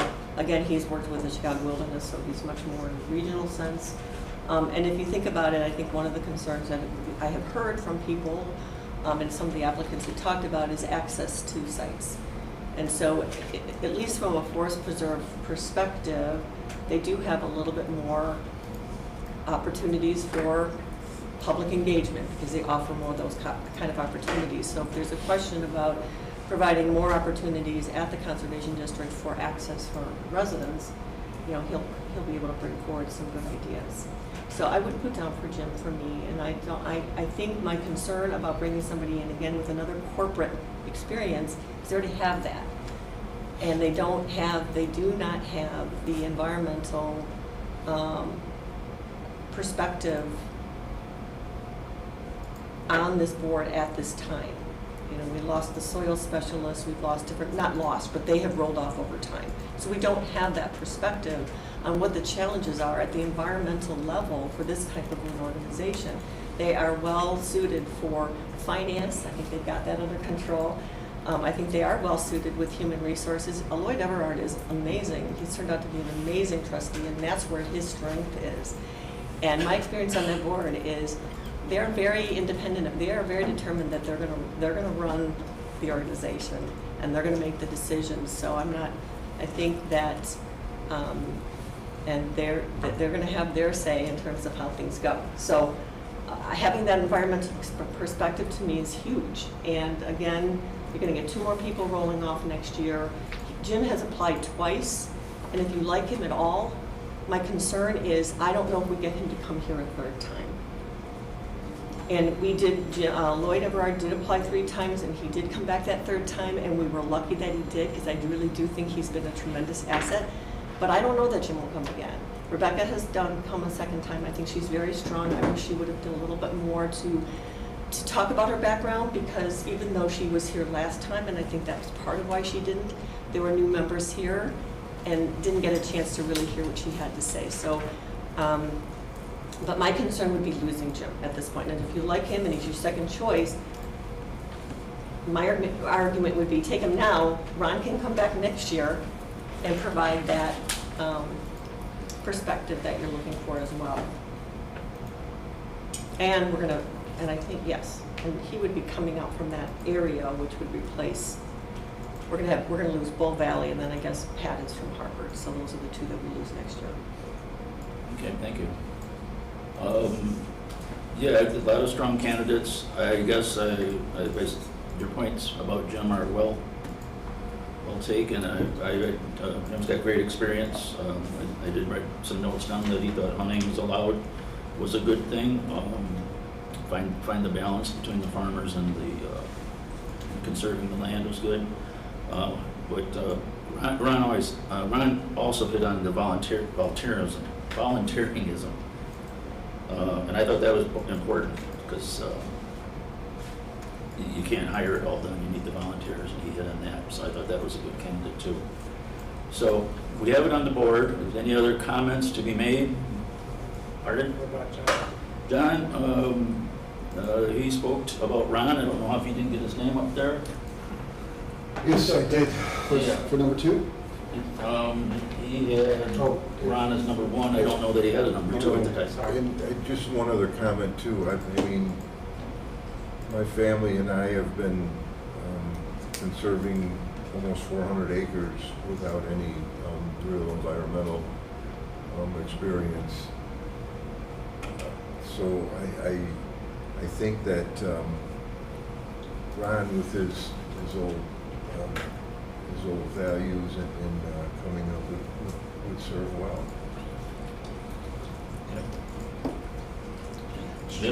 But that's just the way I lean. So I guess at this point, I think we've all spoken. I would move to approve Ron Wieczorek. I can't even say his last name. Okay. Scott has a question here. I didn't catch it. I'm sorry, I just want to clarify. Were you Jim as your number 1 or Ron was your number 1? Ron. Oh, okay, my apologies. Yeah, no, that's okay. I was actually, wasn't going to worry about that too much for my part, because I think the committee all had some good comments, and I don't need to be leading this one at all. I'd be glad to have the committee make this decision. Well, I don't think either one of them are bad choices. I think we had several applicants, if not all, that you could say would step right in and do a good job. That's for sure. So Jim had a motion on the table. I would second that. You moved To approve Ron. To move Ron forward. Just by our discussion. Okay, and John is seconding that. Is there any further discussion regarding Ron? Go ahead if you want, or you said your piece. I did say my piece. I don't see the background. I mean, I think some of you must know him otherwise and are bringing that to the table as well, which is fine. The volunteer, I think the organization, the Conservation District is spot on their volunteer efforts. They have an amazing volunteer structure in place already with over 400 volunteers.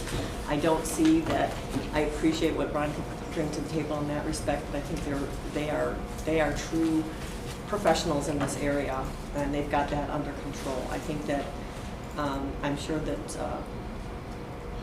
Ron has things that he can bring to the table. I think we're missing that piece that we desperately need going forward. And so, as much as I think Ron is a good person, my vote is for Jim at this point. Okay, the motion on the floor is for Ron. Is there any further discussion, or we'll go to vote on whether we're going to move Ron forward? No further discussion?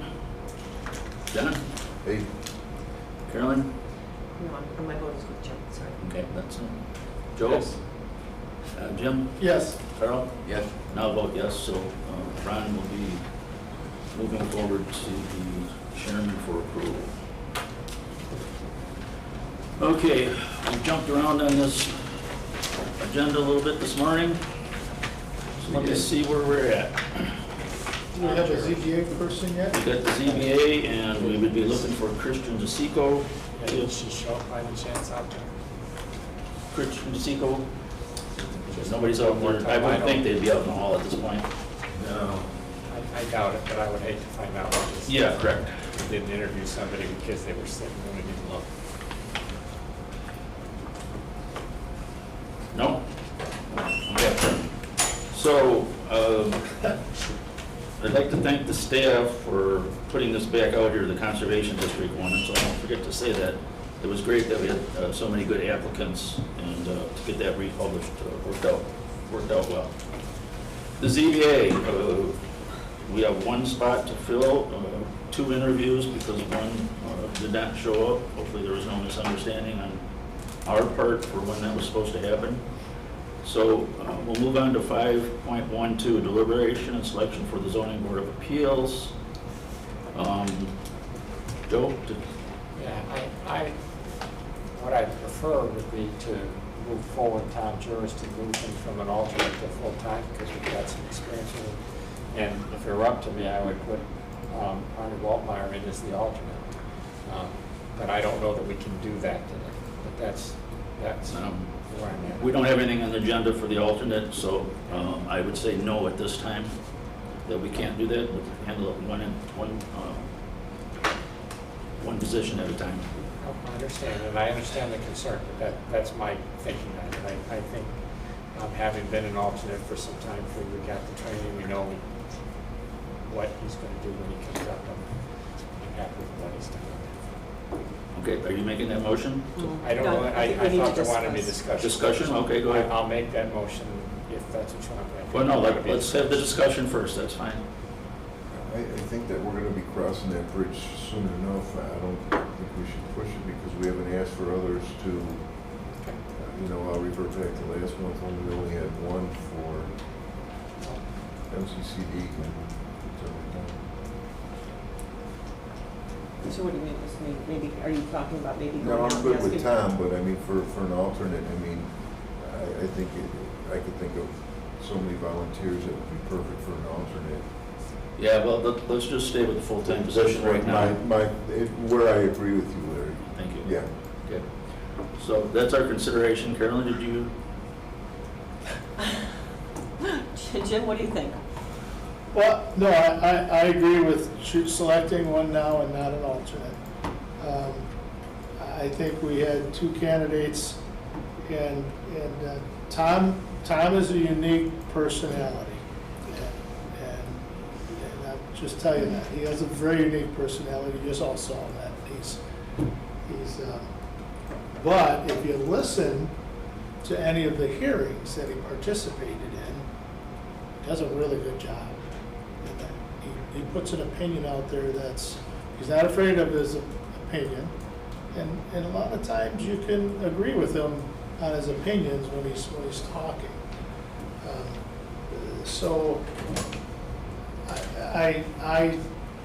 like I said, I've known Tom for years. You know, I've known him for years, but don't hold that against him because I know him. So, well said. But I have to be objective here. He by far was the very best candidate today.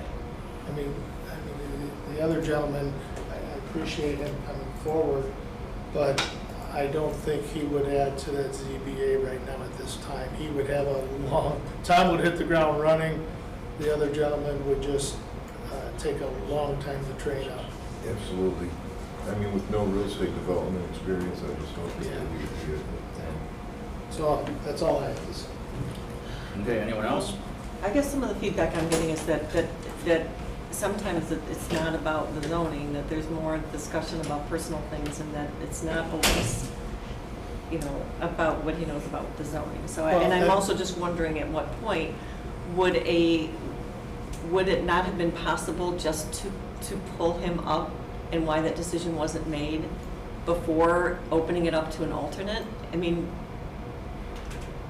did we offer that to, you know, other positions, or? I don't think they would have the authority just to pull it up and make them a full-time position without going through this committee, just as we're doing now. Understanding as well. Yeah. We talked about that exact thing, and that going through this process was really the only option we had. That's the process that we followed with the last person that was pulled up, was Kurt Schnaubel. And he applied and went through the process. He was a long-time alternate, and he went through this process as well. And I would agree that we shouldn't do it that way, just pull them up. Right. Because we have had members reapply in the past that this committee actually turned down. Yeah, we picked somebody instead. And picked somebody else who came forward. Would there be any reason to reopen it? Or, I mean, because I understand we lost one person, and I think Arne to me seemed like he could really get up to speed quickly, but I agree, he didn't have the zoning at all. And so, I just, some of the feedback I've gotten, that's all. I'm just not as convinced. Thanks, Mr. Kearns, because you cleared up a lot. I kind of never met him, and it's like, damn, he's sort of like me. I appreciate Arne, but yes, I saw in Mr. Thomas, you know, Jurs, but yeah, Jurs, that yeah, here's the keys, go to town, and he's going to rock on day one. So, thanks, Mr. Kearns, mine. okay. Any further discussion? Someone like to make a motion to move Tom Jurs? Motion made by Joe, seconded by Jim. Any further discussion regarding that matter? Okay, we'll go to vote. Carl? Yes. Jim? Yes. Joe? Yes. Carolyn? I feel like maybe I will abstain. I'm not sure. I think I'll abstain. Okay. Thanks. John? Yes. Okay, and I'll vote yes. So, Tom Jurs' name will be moved forward for that position. Okay, I believe we are at 6.1, the NPDES presentation. Yeah? Yes. The drainage versus system. Right? Yeah, we get through one or two. Right. Where are we at? Which one? The Joan Johnson for Coon Creek District. Oh, we approved her already. Okay. Yep, that was the first one we did because Joe wanted to. No, So it was my fault. no, because she was the only applicant, she was a good applicant, and everybody was comfortable with hers. Okay. All right, I'm up. Yes, you are up. All right, well, hello, everybody. I think I know most of you, but I'm Scott Kuykendall. I'm the Water Resources Specialist for the Department of Planning and Development. And today we're going to be talking about the county's MS4 permit, Municipal Separate Storm Sewer Systems. And it's part of the National Pollution Discharge Elimination System program through the EPA. And we are required to participate because of the size of our population, and it's typically focused on municipalities with storm systems, storm sewers, but we don't have storm sewers per se, but we do have rights of way, and so that does pull us into the MS4 program. And then the reporting period for our reporting is from March 1st through the end of February of the following year. And then we have to provide our documentation by June 1st of every year. The documents that we have to provide, we have a stormwater management protection plan, and that's a thick document that provides all the details of how we are participating in the program. And then we have to provide an annual report that provides the specifics of how we achieved our goals for that year, and that's what we'll talk about today. And just point out, this is the 20th year that we participated in the MS4 program. And it's been interesting. Adam asked me to kind of go through and see if I could find data to show the cumulative benefits. But the reporting process has changed so much over that 20-year period. The metrics that we report now weren't reported the same way throughout that time period. But we'll try and extrapolate some of the benefits as we go along. So our NPDES permitting and MS4 program encompass all government entities, but it's primarily the Department of Planning and Development, the Division of Transportation, and the Health Department that are doing most of the programs. And we're required to have meet six minimum control measures. And each of these are methods to improve water quality in our stormwater. And so we'll run through those 6 minimum control measures real quick. So the first one is public education and outreach. And we do a lot of public education and outreach in this county regarding water resources. We do excel at that. And some of the programs that we've done through this year 20 cycle is we had an annual water forum. It was on hold for a couple of years due to COVID, and we did it online one year, but we're now holding the programs again in person. And last year we held our program at McHenry County College, and we had well over 100 attendees. And we're now recording these programs and putting them up on YouTube. And so this particular water forum, we've had over 120 views. And so it's a way of reaching a much broader audience over a longer period of time. We also did a program last year in collaboration with the Environmental Defenders of McHenry County. We refer to this as a Talk and Tour Workshop Series. And these are programs where we showcase best management practices that have been implemented in McHenry County, showcasing successful projects that have been done. So it's just not through theoretical talk. These are things that have really been accomplished in the county. And we target these towards facilities managers. The public is invited as well, but we really want to target those audiences that would be implementing these best management practices. And the attendance at these things was incredible last year, and we are continuing those programs again this year. We do a lot of public education and outreach. We do tabling at all kinds of events, and we're really helping to raise awareness of where our water comes from and how to protect it. And the McHenry County Health Department really does an amazing job with their programs. So they've done electronics recycling, household hazardous waste collection, tire recycling, and paint collection. And last year, their electronics, they had over 51,000 pounds of electronics that were turned in. Their household hazardous waste program or event had over 279 55-gallon drums of household hazardous waste. They collected over 89 tons of tires and over 11 tons of paint. So these are all things that would otherwise end up in landfills where they could potentially leak into the ground, or be dumped into storm sewers or other places where they shouldn't be. Okay, so I didn't mean to interrupt. I guess I will. I just want to make sure that that's in 1 year? Yep, that's 1 year. And so once again, if you extrapolate that over that 20-year period, we're talking very significant improvements. And the health department is having their next household hazardous waste collection event on June 24th. And this is really important. We all have materials in our garages or barns or sheds that are hazardous. And this is a kind of a one-time opportunity to get those out of our garages and properly disposed of. So really an important event. And I can't tell you how well of a job the health department does organizing these events and moving people through the system efficiently. So really great accomplishments. And then our sensible salting workshops. Really is something that we can be very proud of. A lot of communities have been hiring a contractor to come in. In McHenry County, we do our own sensible salting workshops every year.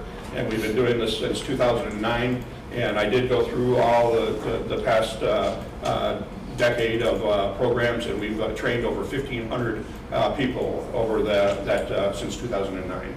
So really significant accomplishments. Yes? You know, like on the recycling day, the June 24th. I'm sorry, say again? The recycling day is the June 24th of this year, right? Yeah. Yeah. And that flyer is right up here. Tires. Are there limits to that? Well, this is for household hazardous waste. I don't think they're collecting tires in this one. I was just reading the recycling events, I'm sorry. Yeah. Okay, so it's not a recycling event, this is household. This one coming up is the household hazardous waste, but Okay. I don't know if they've done their tire for this year. Building, or what's that? Would that be here on the grounds? Well, so this one is going to be at Prairie Ridge High School. Okay, And, yep, I've been there before, yeah. Yeah, and so they do distribute these throughout the county so that it makes it more accessible. But this is only done once a year if we can get the EPA to collaborate. So it's really important for people to know this is out there, and you do need to pre-register. So the information is right here. Yes, those are, you got it. Yep, I've got a stack of them right there. Great. So thank you for asking. It's a great event. Well, and actually, before you move on, the talking tours are great. The what? The talking tours are great. Was at the Algonquin one, and I guess that would count towards the MS4. It does. Requirement. And then the municipalities that send their staff to these different programs, they can then use that as their MS4 compliance. So we are providing a greater opportunity for all of our municipalities to participate in their MS4 programs through all the education and outreach events that we provide. That's great. Okay. Public involvement and participation, the one thing I was going to point out here is the McHenry County Division of Transportation manages Adopt a Highway program. And over this last cycle, they had 163 groups collecting bags. Thanks for using WebEx. Visit our website at www.webex.com. That's not for me, right? So, but they had collected over 1,500 bags of refuse from the roadways. And then their guys have collected another 2,000 bags on top of that. And it's important because if we don't remove this from the roadways, those materials are likely to end up in our waterways. So by removing those materials before they can enter our waterways, you're preventing pollution and protecting our water quality. Illicit discharge detection and elimination. This is really an important component of our program. And the things that I was going to point out is the second item is visual dry weather screening. And so this is the McDOT staff will go to our different outfalls and during dry weather, so after a period of dry weather. And if you've got water flowing in the swales and going through the outfalls after a period of with no rain, that water is coming from someplace. So it provides you an opportunity to track where that water is coming from and identify potential sources of pollution. And so every year the McDOT staff go to 14 high priority outfalls, and then they will rotate the remaining 86 outfalls on 5-year cycles. So every 5 years we're conducting visual observation during dry weather periods for each of those outfalls. And this past year McDOT staff inspected 40 outfalls and did not find any violations during that period. And then the health department is responsible for taking calls of complaints for illicit discharges. And during this past reporting period, they had 45 complaints. They had a specific process that they have to follow, and 28 of those were verified as illicit discharges that they then worked to correct. So very important part of our program. Construction site stormwater runoff control. This is tied to our stormwater management ordinance, which is largely enacted through our planning development, but the Soil and Water Conservation District also plays a role in conducting erosion control inspections for the county. But the stormwater management ordinance is the regulatory entity achieving this goal. And same with this one, this is focusing on post-construction development. And once again, this is tied directly to our stormwater management ordinance and implemented by planning and development as well as the McHenry County Division of Transportation. And then this is really important, pollution prevention and good housekeeping for municipal operations. That includes all of our entities. And the things I was going to point out here are street sweeping and catch basin cleaning that's done by McDOT. And similar to what we're talking about with the Adopt a Highway program, when you're street sweeping, you're removing all those heavy metals, all the oil and grease, all the other things that have landed and been deposited on our roadways. And by removing those from the roadways, you're preventing that from entering into our waterways. So it's really an important part of our water quality protection. Same with catch basins. Catch basins and outfalls capture sediments that are laden with all kinds of pollutants. And so by removing that, you're removing the opportunity for that to enter into our waterways. So it really is a very important program. This is the 20th year. This reporting period that ended on February 28th was our 20th year. We're now in the 21st year. They're going to be updating the MS4 program, and it is going to be much more rigorous. So it's increasingly getting more and more rigorous over time. And so we'll probably have more to report next year. What they're really going to be focusing on is the metrics and reporting the metrics to demonstrate how you're improving water quality over time.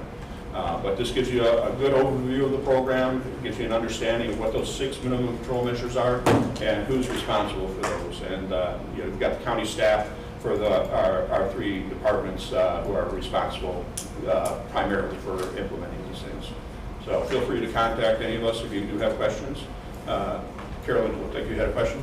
Yeah, go ahead, Carolyn. Just real quickly, on the illicit discharge, is that more like, without naming names, obviously, but is that more like individuals, or is it kind of like? I'll give you an example of one that was reported to a municipality. So it was, I think it was probably September, early September, and we hadn't had rain for months. But you had water flowing through a creek, and the water was somewhat cloudy. So they had reported it to the municipality. The municipality investigated, and it was the municipal pool discharging their pool water. But that otherwise there would not be water flowing at this rate, at least in the waterway. But it was a diligent member of the community that recognized this and reported it to the municipality. So it kind of gives you an idea of what that might be like, somebody reporting that. Any other questions? Anyone else? Just a quick one on the previous page, the catch basins, where you have the opportunity to go check out the catch basins and that. When you say catch basins, are those out in the field or are those triple? Well, catch basins, we don't necessarily have, we don't have a sewer system, so that, the term's kind of being used a little bit loosely. Where they're cleaning that is the outfalls and the culverts. Okay. But that's where the sediments are accumulating in our system. So under overpasses or under? Yeah. But when a catch basin, in the true term, is a storm sewer. And so when the water goes into the storm sewer, it goes into a catch basin first, which removes a lot of the materials before it goes through the system. But in our case, they're removing this material from the culverts and outfalls. So you thought I wasn't listening, didn't you? No, I appreciate that. No, I want to hold my feet to the fire. Absolutely. Well, I think what a really huge challenge is getting homeowners to understand what, about their storm sewers, and I know that's outside of, because we don't have those necessarily, but to a certain degree, I mean, that's a big part of our public education and outreach, and I've given presentations at various departments here, but everything's interrelated and interconnected. How we manage our land has a direct impact on both our surface water and our groundwater. And so every table program I run, I mean, that's what we're talking about. So we are raising that awareness in the broader community. Okay. No other questions? Thank you, Scott. Very good presentation. Appreciate it. And grab a flyer. Like I said, it's a great event. I don't have to grab the others and pass them around. All right. Thank you, guys. Thanks, Scott. Okay, we had a little break earlier. It's 10:45, and the committee would like a break. I would say we can do that, or we can push on. I'd rather push on. I have to leave. So Okay. Yeah. I'll make it to the next thing, and then I can. Push on then. That's what I'm hearing. We already did the routine consent agenda, so we move on to old business. And Adam's going to come up and speak a little bit to some, what I understand, maybe a new understanding of our timing on the landmark designation situation. Right. So procedurally, that's really what we wanted to highlight. This landmark designation came before the committee in May, and we understood there were some alternatives that were presented through the Richardson Farm, and it was tabled. It was part and tabled because they were going to go back to the HBC meeting that following night and have a presentation and discussion with Richardson. It didn't change the trajectory of that petition. So couple that with last week, we got an application to demo or disassemble that barn. Yeah, and I think that's where we need the clarification. Yes. Because I do think some members of the public were thinking demolition is destroy it. And we're talking to take it down piece by piece, so it could be restructured well, the Richardson property, actually. That's their intention that they've laid out. Now, again, we don't see the full program. It's in the village. It would be in the village of Spring Grove. So when they're looking at this for whatever their end use will be, they want to preserve this barn and then add some wings to it, make it, I think when Mr. Richardson was here, they talked about pay for itself. So make it an event space and start using it. The Historic Preservation Ordinance has a provision in there where there's a 150-day stay period. Once the property is nominated, we are not able to issue a permit to demo, to modify, alter that permit, or alter that barn for 150 days. That's up in July. July 2nd, is it? July 2nd, yeah, it was February 2nd, so that would be, the 150-day mark would be July 2nd. So the petition itself may materially change if it's not brought forward in June at this point. Because again, we would have no ability to hold up that demo permit at that point, and they would move on. So that's why we presented it to come back before the committee in June as opposed to July.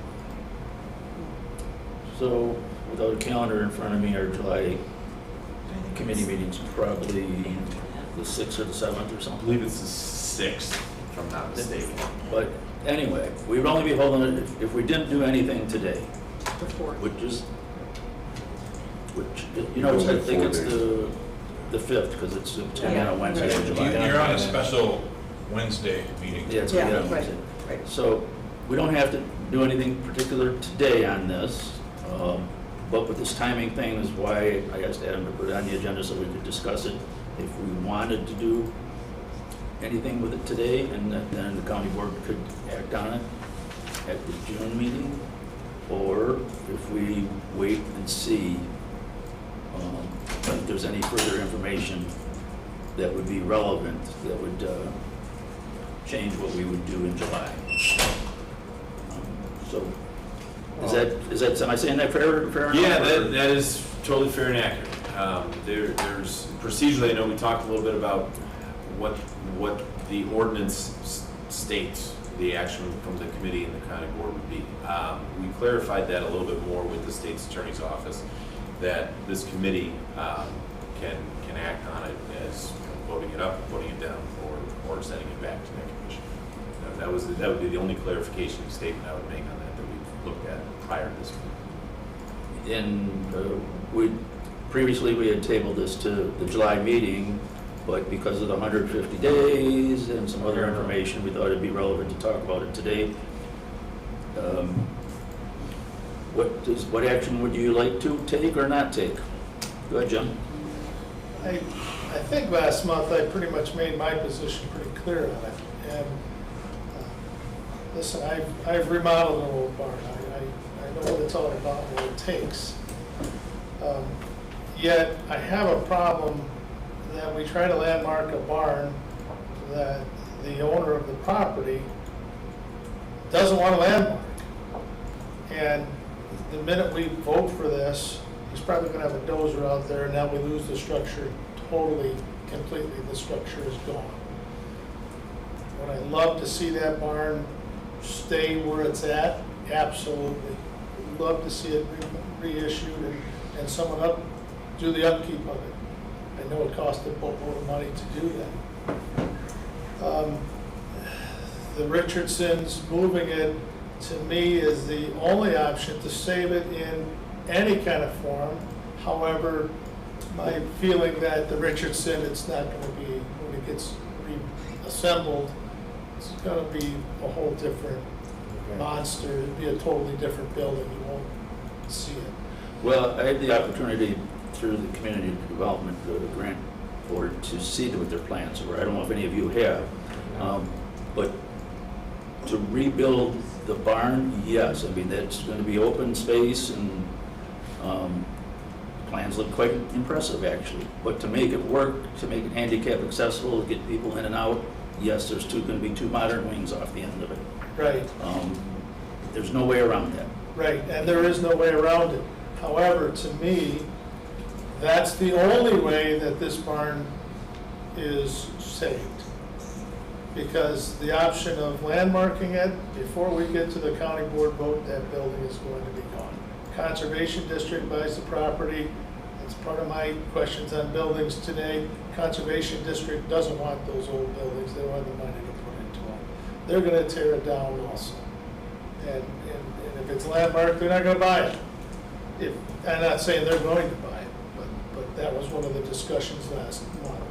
So my opinion is I'm against landmarking this because of the owner's objection to do that. And if the owner is not for it, I'm not for it. Okay, Carl? And I've got a question, sir. We have, oh, sit down. He wants the microphone anyway. Microphone down. We have I'm leaving that chair. Richardsons that want the barn, and we have Jack Pease that owns the barn. Richardson's is in Spring Grove, so we have nothing to do with them, right? Correct. And Jack Pease is in our county area, right? Correct. So if they work a deal and it goes to Richardson, we're done with it, right? Outside of the timing of where our ordinance sits right now, we have some obligation to, like I said, holding up that demo permit. Once that is gone, we would have to issue that if they comply with everything. And then it would be, once that demo is complete, we would sign off on that permit, and then, yeah, we would know where it went, but assume it would go to Richardson based on their excitement. Okay, I just wanted to, clarify. Sure. Thanks. Well, I personally had a nice conversation with Jack Pease, and he's very cooperative about what happens with this barn. He wants to make the county happy, he wants to make the Preservation District happy, and he wants to make Richardson's happy, he wants to make it work. But he's also, as Jim said, there's some realistic issues about what's going to keep it and who has the money to restore it. So I don't think he's going to bulldoze it immediately, but if he can't work something out to get it moved, I think that's probably would be the end result. So Carolyn, go ahead. And that would be, so right now, the only thing being moved is that barn, and then the other 2 structures. So did I was reading the material. So what is the proposed purpose or land use on this property going forward? Is it did I read about a gravel pit or anything on that property? I mean, wasn't there? Right. Not So on that piece, it was a piece across the street. yeah, there's speculation. I mean, there'd be a gravel pit at one portion. I believe this area has been identified for subdivision, if I'm not mistaken. What that looks like in its final layout, we're a ways from that. But generally, this area with those barns and the land surrounding it would end up being a subdivision. So which part were they wanting to potentially at some point sell to the conservation district? I guess I'm just that part, or I'm not certain. There was a portion of the barn, This portion and also only. there was a plaque with that route, that one vertical silo or something. So I'm going to break one of my own rules about not having the public speak after public speaking, but I think we have someone here with some pertinent information. So if you can put it together in a couple minutes for us, Yes. please, and step up by the microphone. Thank you. Introduce yourself, and I know you're anxious to Yes, speak. Peter Gussie, I'm on the Historic Preservation Commission. At the last meeting, you had asked us, over the 2 months to try to work with the different groups to come up with something, which we have been doing. And Cindy Skruger can speak a little bit better to that. The MCCD conversations, they are willing to work out a deal if they do purchase it to split off the barn portion to another group for restoration or other options. So the statement that MCCD would tear them down isn't entirely true. And like I said, Cindy has had more conversations with the groups on purchasing the property. What groups, please? A couple, Cindy, what were the open land groups? Oh, okay. I guess as I said in my public comments, we did after the last May meeting, the historic groups and the McHenry County Conservation District had a meeting to discuss what were possible paths forward for this 8 acres that's south of Main Street. So as the district, if you've heard the district say before, they're not interested in land with more buildings, but they've had a long time interest in land along Nipperson Creek. So they are open to potentially working together to work with Jack Peace on protection of the 8 acres south of Main Street that includes the farmstead and all the buildings. But the district would obviously need to raise money for that. Any historic preservation group that would try to save the farmstead and any of the barns that were there would need to raise money to do that. So we've reached out to a number of organizations, regional organizations that are in the business of buying land, holding land for others until they can get their grant funding in place, really have kind of revolving loan funds. So Open Lands and the Conservation Fund are the organizations that we've reached out to. They're both looking into it, what programs that they have that could fit, but that's why I was so surprised when oh goodness, it's on the agenda today as opposed to a month from now. So obviously those discussions are preliminary, but there is that effort. I haven't heard, but others have told me that Mr. Peace had said, yeah, the land is potentially for sale, so to an interested buyer. So we're trying to work that he had put into a letter to the Historic Preservation Commission suggesting that the commission purchase the land for the county, but it's not knowing that we don't do that. Yeah, okay. Well, thank you for bringing that forward. We're going to go back to committee discussion. Does anyone have anything else? Good, John? My biggest concern is standing in the way of, Peace saving that barn, or the Richardsons saving that barn and letting this, move forward. I wash this through, and I don't want to tie this property up anymore. Well, nothing's going to happen until July 2nd because of the understood situation there. So I'm certainly willing to listen to the rest of the committee.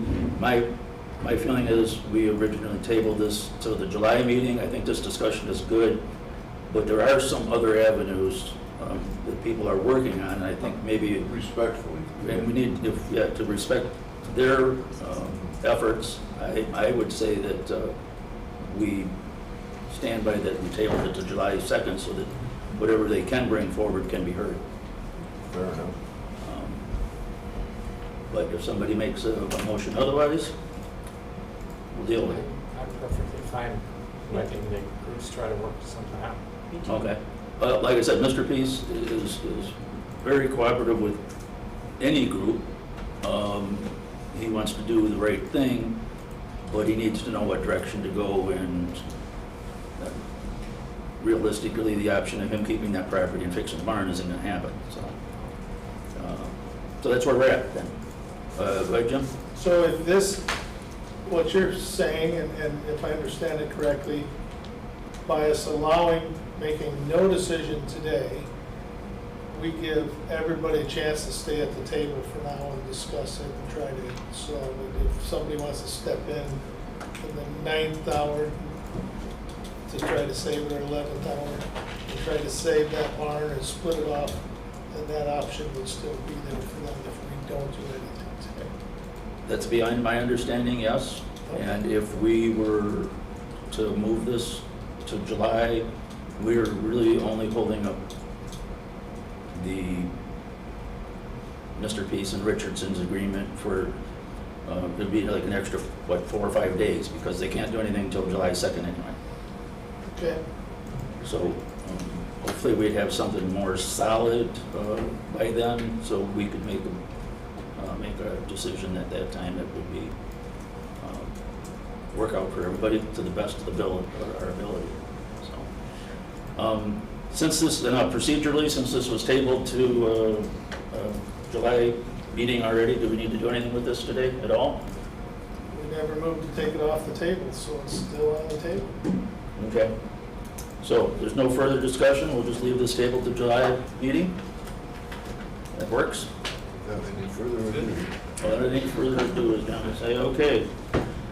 Adam, you're probably going to come right back with this, as we move on to 9-1, the Spongy Moth update. No. Yeah, no, Scott.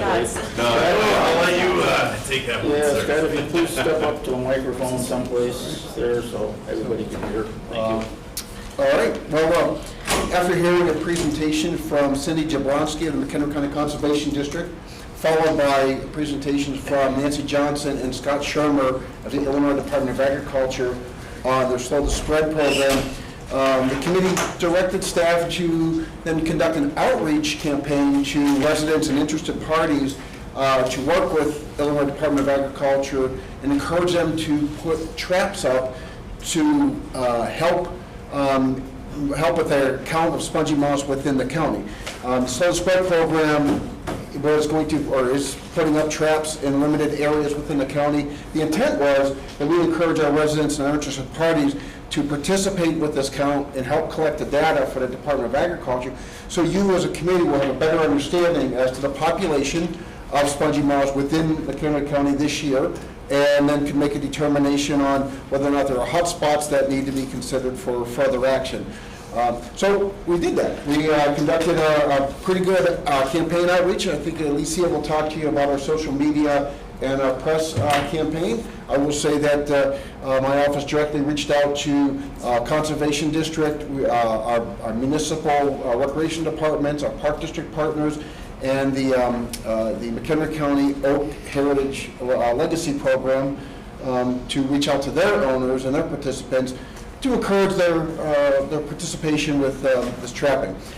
I will report that to date, Nancy Johnson had requests for 60 traps from residents and interested parties, plus another 50 traps from the Conservation District. So a total of 110 traps will be deployed throughout the county. This is in addition to the 101 traps that she was going to deploy for the Slow the Spread program. So we more than doubled the count, which we're pretty excited. We'll consider that a success. So now what we do is we wait. Residents can have until June 20th to put up the traps, and then from that point in time, you wait until August 10th after the flyway is over, and then we can count the number of male spongy moths that were captured in the traps, report that data to the Department of Agriculture, and then they can compile it. So by September, we'll have a good understanding as to any hot spots that may exist within the county. Alicia, can you just touch base on our messaging efforts? And just Alicia, before you get started, just for any public listening, we have to. I just want to make sure that they know it's too late this year to spray. We are not going to spray this year. We're collecting data and hopefully make a plan for next year. That's all I wanted to get out there. Okay, Alicia. Yes, just so you know, for anybody that's listening on the phone, I'm Lisa Schuler, Communications and Project Manager. We did put out a small communications campaign regarding the Spongy Moths. We had a post go out on social media, on the county's Facebook, Instagram, Twitter, and our new e-newsletter, MCH Thrive. Gotta love it. We did have some decent reach across all platforms, but for your purposes, what you probably care about more is shortly after we and our partners in the Conservation District put out the messaging, we received a call from the Northwest Herald, and then, sure enough, a few weeks later, front page story on Spongy Moths that does touch on, the efforts to place the traps out into the community. So again, you can see the numbers in the report here. I'm not going to read to you, but if you have any questions, feel free to let me know, and we can continue putting the message out and do anything else that you guys instruct. Great. I think it's great that we're going to get this data in, so we have some stuff to work with for making a decision next year. Go ahead, John. What's the trap look like? A milk carton, sir. You know what? I was wondering, is it small, is it? Yeah. It's green. Yeah, it's green. And you might see them in trees that are put about 4 feet high in the oak trees. So if you're driving by and you happen to see one. Yeah. Stop and count the moths. Well, you're not gonna get trapped. Want to know what they look like. Okay. Great. Good job. Thank you. Thank you. Sounds, we're moving forward good on that. Thank you. ZBA hearing officer reports. Renee, you got anything you want to bring us up to speed on? I don't certify this year 14, right? I know, so we have to have 14. No. Was it a? No, I don't think so. Doesn't have There's a 5 different votes? number, but I don't. Well, that's for me. So petitions coming before you this time. There are 5 on the consent agenda, and of those 5, 3 of them are solar farms. The 2 that aren't solar farms, the first one is super aggregate. That's the land reserves, Jack Pease's pit on Burgett Road. And because of the pipeline issue up there, they needed to change their reclamation plan. So they're coming through for an amendment on their reclamation plan. Then, since they were coming through anyway, they have an agreement with the farmer to the west of them to mine an additional 20 acres. So they're adding that 20 acres into the petition. They also have had the condition that they maintain a permanent restroom on the property, which they hadn't done. But the stable facility that's just to the south of the pit does have a permanent restroom. So they've changed the boundary line of the CUP to take in that stable so that they have the qualifying restroom there. And you would have seen this one just last year. They came for renewal. So this one's is pretty fresh in everybody's mind, except that it is an expansion. The other petition is pretty interesting because I know you guys have had this discussion about the appropriateness of rezoning a single E5 lot in an agricultural area for a home site. But this one is pretty interesting. It's an A1 to E2 zoning to an E5, and the Zoning Board of Appeals unanimously has recommended approval, which is contrary to what they normally do. But the reason is this property was rezoned to A2 back in 1992. It was never built on. The property sold. The new owner of the property has looked at it, and the A1 portion of the property that was remained in the A1 district, is the home site. It's the appropriate home site. It's the high point of the property. The A2 property, there's some water issues down there. So because our zoning ordinance doesn't allow us to rezone vacant property to A2, their only choice was to ask for the E5. So the Zoning Board of Appeals is recommending approval of that one because basically all it's doing is substituting that portion of the property. in its zoning. And then the other 3, like I said, are solar farms. And then you have 3 on the regular agenda because there was no recommendation made from the ZBA for those. Those 3 are also all solar farms. And the reason that the 2 commissioners voted not to recommend these projects, they're all 3 from the same owner, and they weren't comfortable with their, at least their understanding of what they're proposing for the agrivoltaics as part of this project. So agrivoltaics is the idea that on these solar farm properties that you introduce some agricultural uses. People are starting to realize, why are these things just sitting here? There's agricultural uses that you could employ on the same properties. Mostly what's been employed is sheep grazing right now. So this group is proposing, as part of their planting, to do the pollinators actually under the panels, but then between the panels, I believe, and on the periphery of the project, they were planning to plant hay and cut hay. And the 2 of the commissioners didn't feel like that is really something that could be done. They felt that it was unrealistic. So that's why that one isn't going with the recommendation for approval. So I'm looking at this, Renee, and those 3 that didn't get the recommendation, and I thought you said they're all from the same owner? They are the One same. says LLC Froling, LLC Grant. Yeah, well, technically, it's the same owner, but they always divide up their projects with the different LLCs. Okay. Yeah. Same owner, different It's LLCs. the same owner and it was the same consultants. So a no recommendation requires a majority or a simple majority? Conditional use, just a simple majority. Simple, Okay, and how does any of this fall into what this new state laws are telling us that we need to do or don't do? Adam and I have discussed that, and this is our answer. The state's attorney will have to advise you on that. That's it? Can't quote that. Wouldn't that be a good one to test the states? I've read it, and I don't see how whether you put ag stuff up or not has anything to do with our ordinance. I don't think we have any right. I think we're getting sued if we say no. Did you see the new amendments? I'm not in a I haven't seen the new amendment from the last week, no. Tell them about the new amendments. Well, there's new amendments, I think they're on the governor's desk, yeah, to be signed, but there's a couple of amendments that are trying to reinforce coordination with both plantings and drainage to ensure that they're somewhat protected or in concert with the aim. Right, and then there's some fiscal responsibility if you don't follow through with those.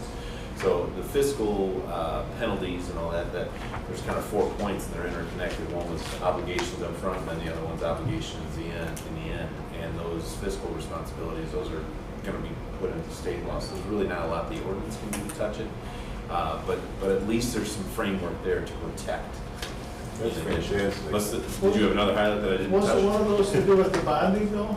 Like, Well, that's what he's talking about. That's what he's saying. Decommissioning, yeah, decommissioning Yes, okay, I plan didn't to- understand it, you were saying decommissioning. Yeah, to follow with the AIMA. To go back to the stricter.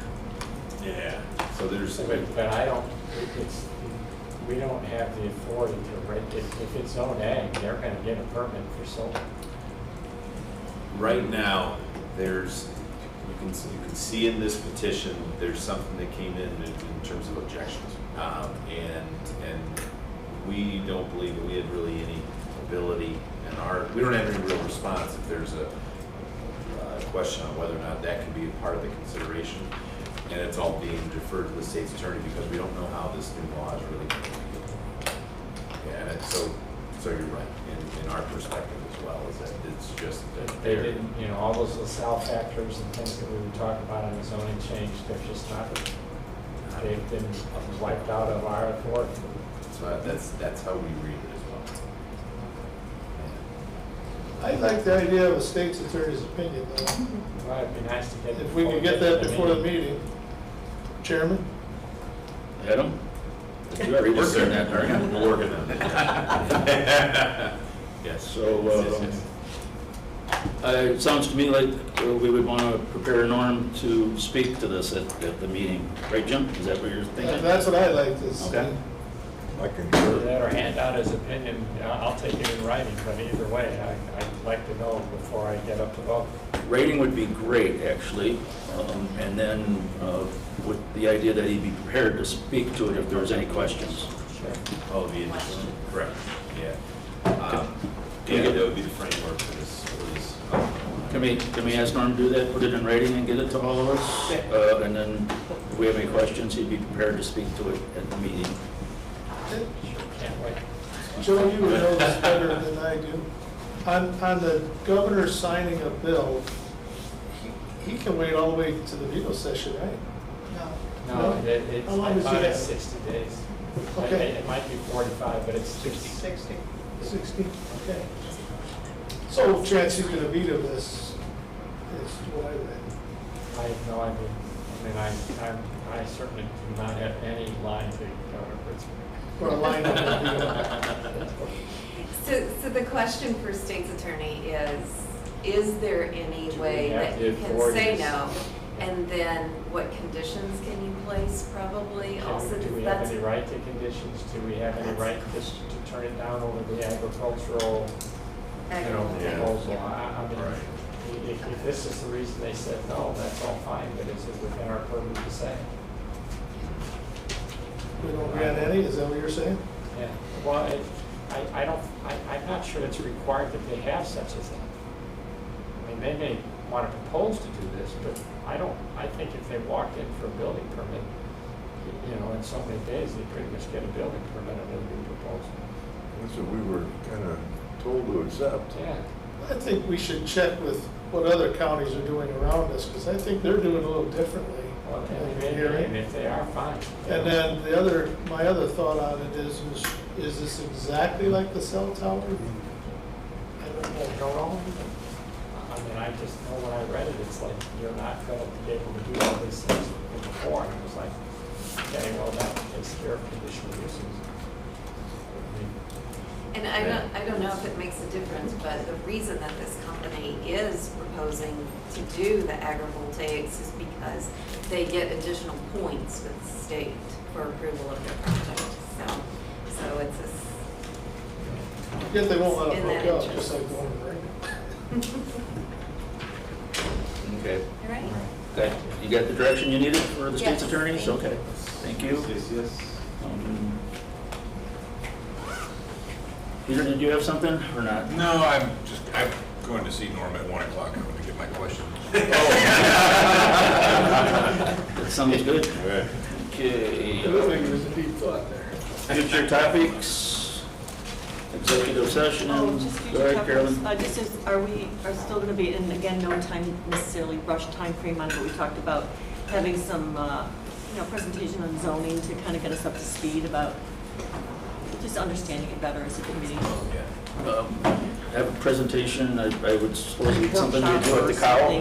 A zoning presentation at the cow or something, or? Yeah, we had spoken about that after the last meeting and spoken with Norm and his team. They were putting together a presentation for tomorrow, I believe. And so he didn't have the resources to apply to it. Oh, that's, He was confident. He was confident in early May that July would look good, so we'll reapproach him on that and see if we can't get him to put that in writing. Could we do, I know it's going to be a huge thing at the cow level. I don't know if we could do something here a little bit, because a lot of times we're trying to make that decision, just kind of getting out of here. Although the ZBA, no, because that's done by the whole committee. So I don't know if it makes sense to do a little something here and at the cow, or just do the cow. And I'll leave that up to you Well, guys. you've got 9 new people that probably never faced the zoning ordinance before or the restrictions, and that's why I would say do it at the Just cow. at the cow. Bring everybody in. Keep I would do everybody. it both. I would definitely do it at the cow. I just didn't know if we wanted to do a little something here where it's, because this is what we, this is what we're supposed to be doing. And it gets to, we're talking about conditional uses and when we talk about A1 to A2, and I mean, that's something we can take a little deeper dive as a committee, but, so I think that the cow would be fine. They'll get into that stuff pretty Well, serious, and then the entire board will be on the same page then, and I think that'll be fine. If you need more though, afterwards, we can talk about it and see if you want some more specifics or something. We can do that here too. Yes, Kim? I'd also, next meeting, if we don't get a resolution on the Stormwater Commission with the municipalities, I'd like to have a discussion about what we can do as a committee, P&E committee, what we can do as possibly, I know by state statute we have to have it, we have to include them, but do we have to have the municipalities involved with our stormwater ordinance and everything else? And maybe we need to just dissolve that part of that and put that over on the P&E and forget about the Stormwater Commission on that. If the municipalities don't want to participate, we met one time last year. So they're not sending a representative, and They haven't voted on it yet, according to. They have not. I'm still waiting on Prairie Grove and Oakwood Hills to provide members and an alternate so that we can have elections. So I've got everything ready to go for elections, but I need somebody to be on the ballot from those two communities. I mean, that would be the best. I think the participation from them would be the best way to go. Absolutely. But at some point, they're gonna have to say, if you don't want to participate, you're gonna have to live with what this board decides is a stormwater ordinance for your municipalities. Well, you'll keep working on that, and Absolutely. if we don't get any resolve, we can deal with it. Can I Yeah, ask go ahead, for Carol. clarification? Just because when I kind of listened in a couple times last year, and so I don't know if this is what part of the holdup is, but where we weren't actually voting on anything because they wouldn't have their representative there, but the representative had to be the mayor, and the mayor was saying, no, I want to be able to send somebody on my behalf, and that never got out of committee. So is that an issue anymore? No, or- it's a little bit different, but the bylaws state that you have a member and an alternate. Okay. So you as county board members don't necessarily have an alternate. You could appoint an alternate if you so choose, but we've never set it up that way, or it's never been done that way. But each of the municipalities have a member and an alternate chief. Typically, the member is that elected official, and the alternate could be, let's say, a chief engineer, the public works director, somebody else from the village or the community. And the alternates are not allowed to vote. They're not voting members, the members are. But in order for that alternate to vote, you have to have every other committee commissioner say that that's an appropriate action. So 11 other people have to say, yes, your alternate is able to vote. Going forward or just for that meeting? Well, for that meeting, going forward, however it's. Well, I mean, is it a one and done, or like we're going to vote that an alternate can vote on your behalf, and we're going to pass it out of here, and it's that way for the rest of the year? Sure. But if we have, let's say, John changes to Joe, now we got to revote. Right. Or they have to say, all right, Joe is now going to say that alternate can't vote. So anytime there's a change, that has to happen too. But has that, and why does? No, we've never that been up? able to do that because we've never had quorum to be able to do that. This is so ridiculous. Oh, I know, but last year I thought even when there was a quorum, there was the argument that it had to be the mayor, so that's no longer, I don't think that's an issue anymore. No, But- we had two members choose to not vote unanimously. So we could never get to that point. Yeah, okay. I knew it was something, I just wasn't completely sure. Okay. All right. So if they don't want to play, as far as I'm concerned, I think we should, at some point, make a decision as a board to move forward with our stormwater ordinance and different things that aren't required by state statute to be in that commission. We should separate that and take it away from them. So they either start playing and make a decision, or we take it away. Future topic then. Sounds good. Stay on top of it, Jim. Thank you. Anything else? Adjourn. Motion to adjourn. We have a second. I'm sorry, Carly, you got beat. All right. I'll let you be the first one to vote. All in favor? Hey. Hey. Thank you, ladies and gentlemen.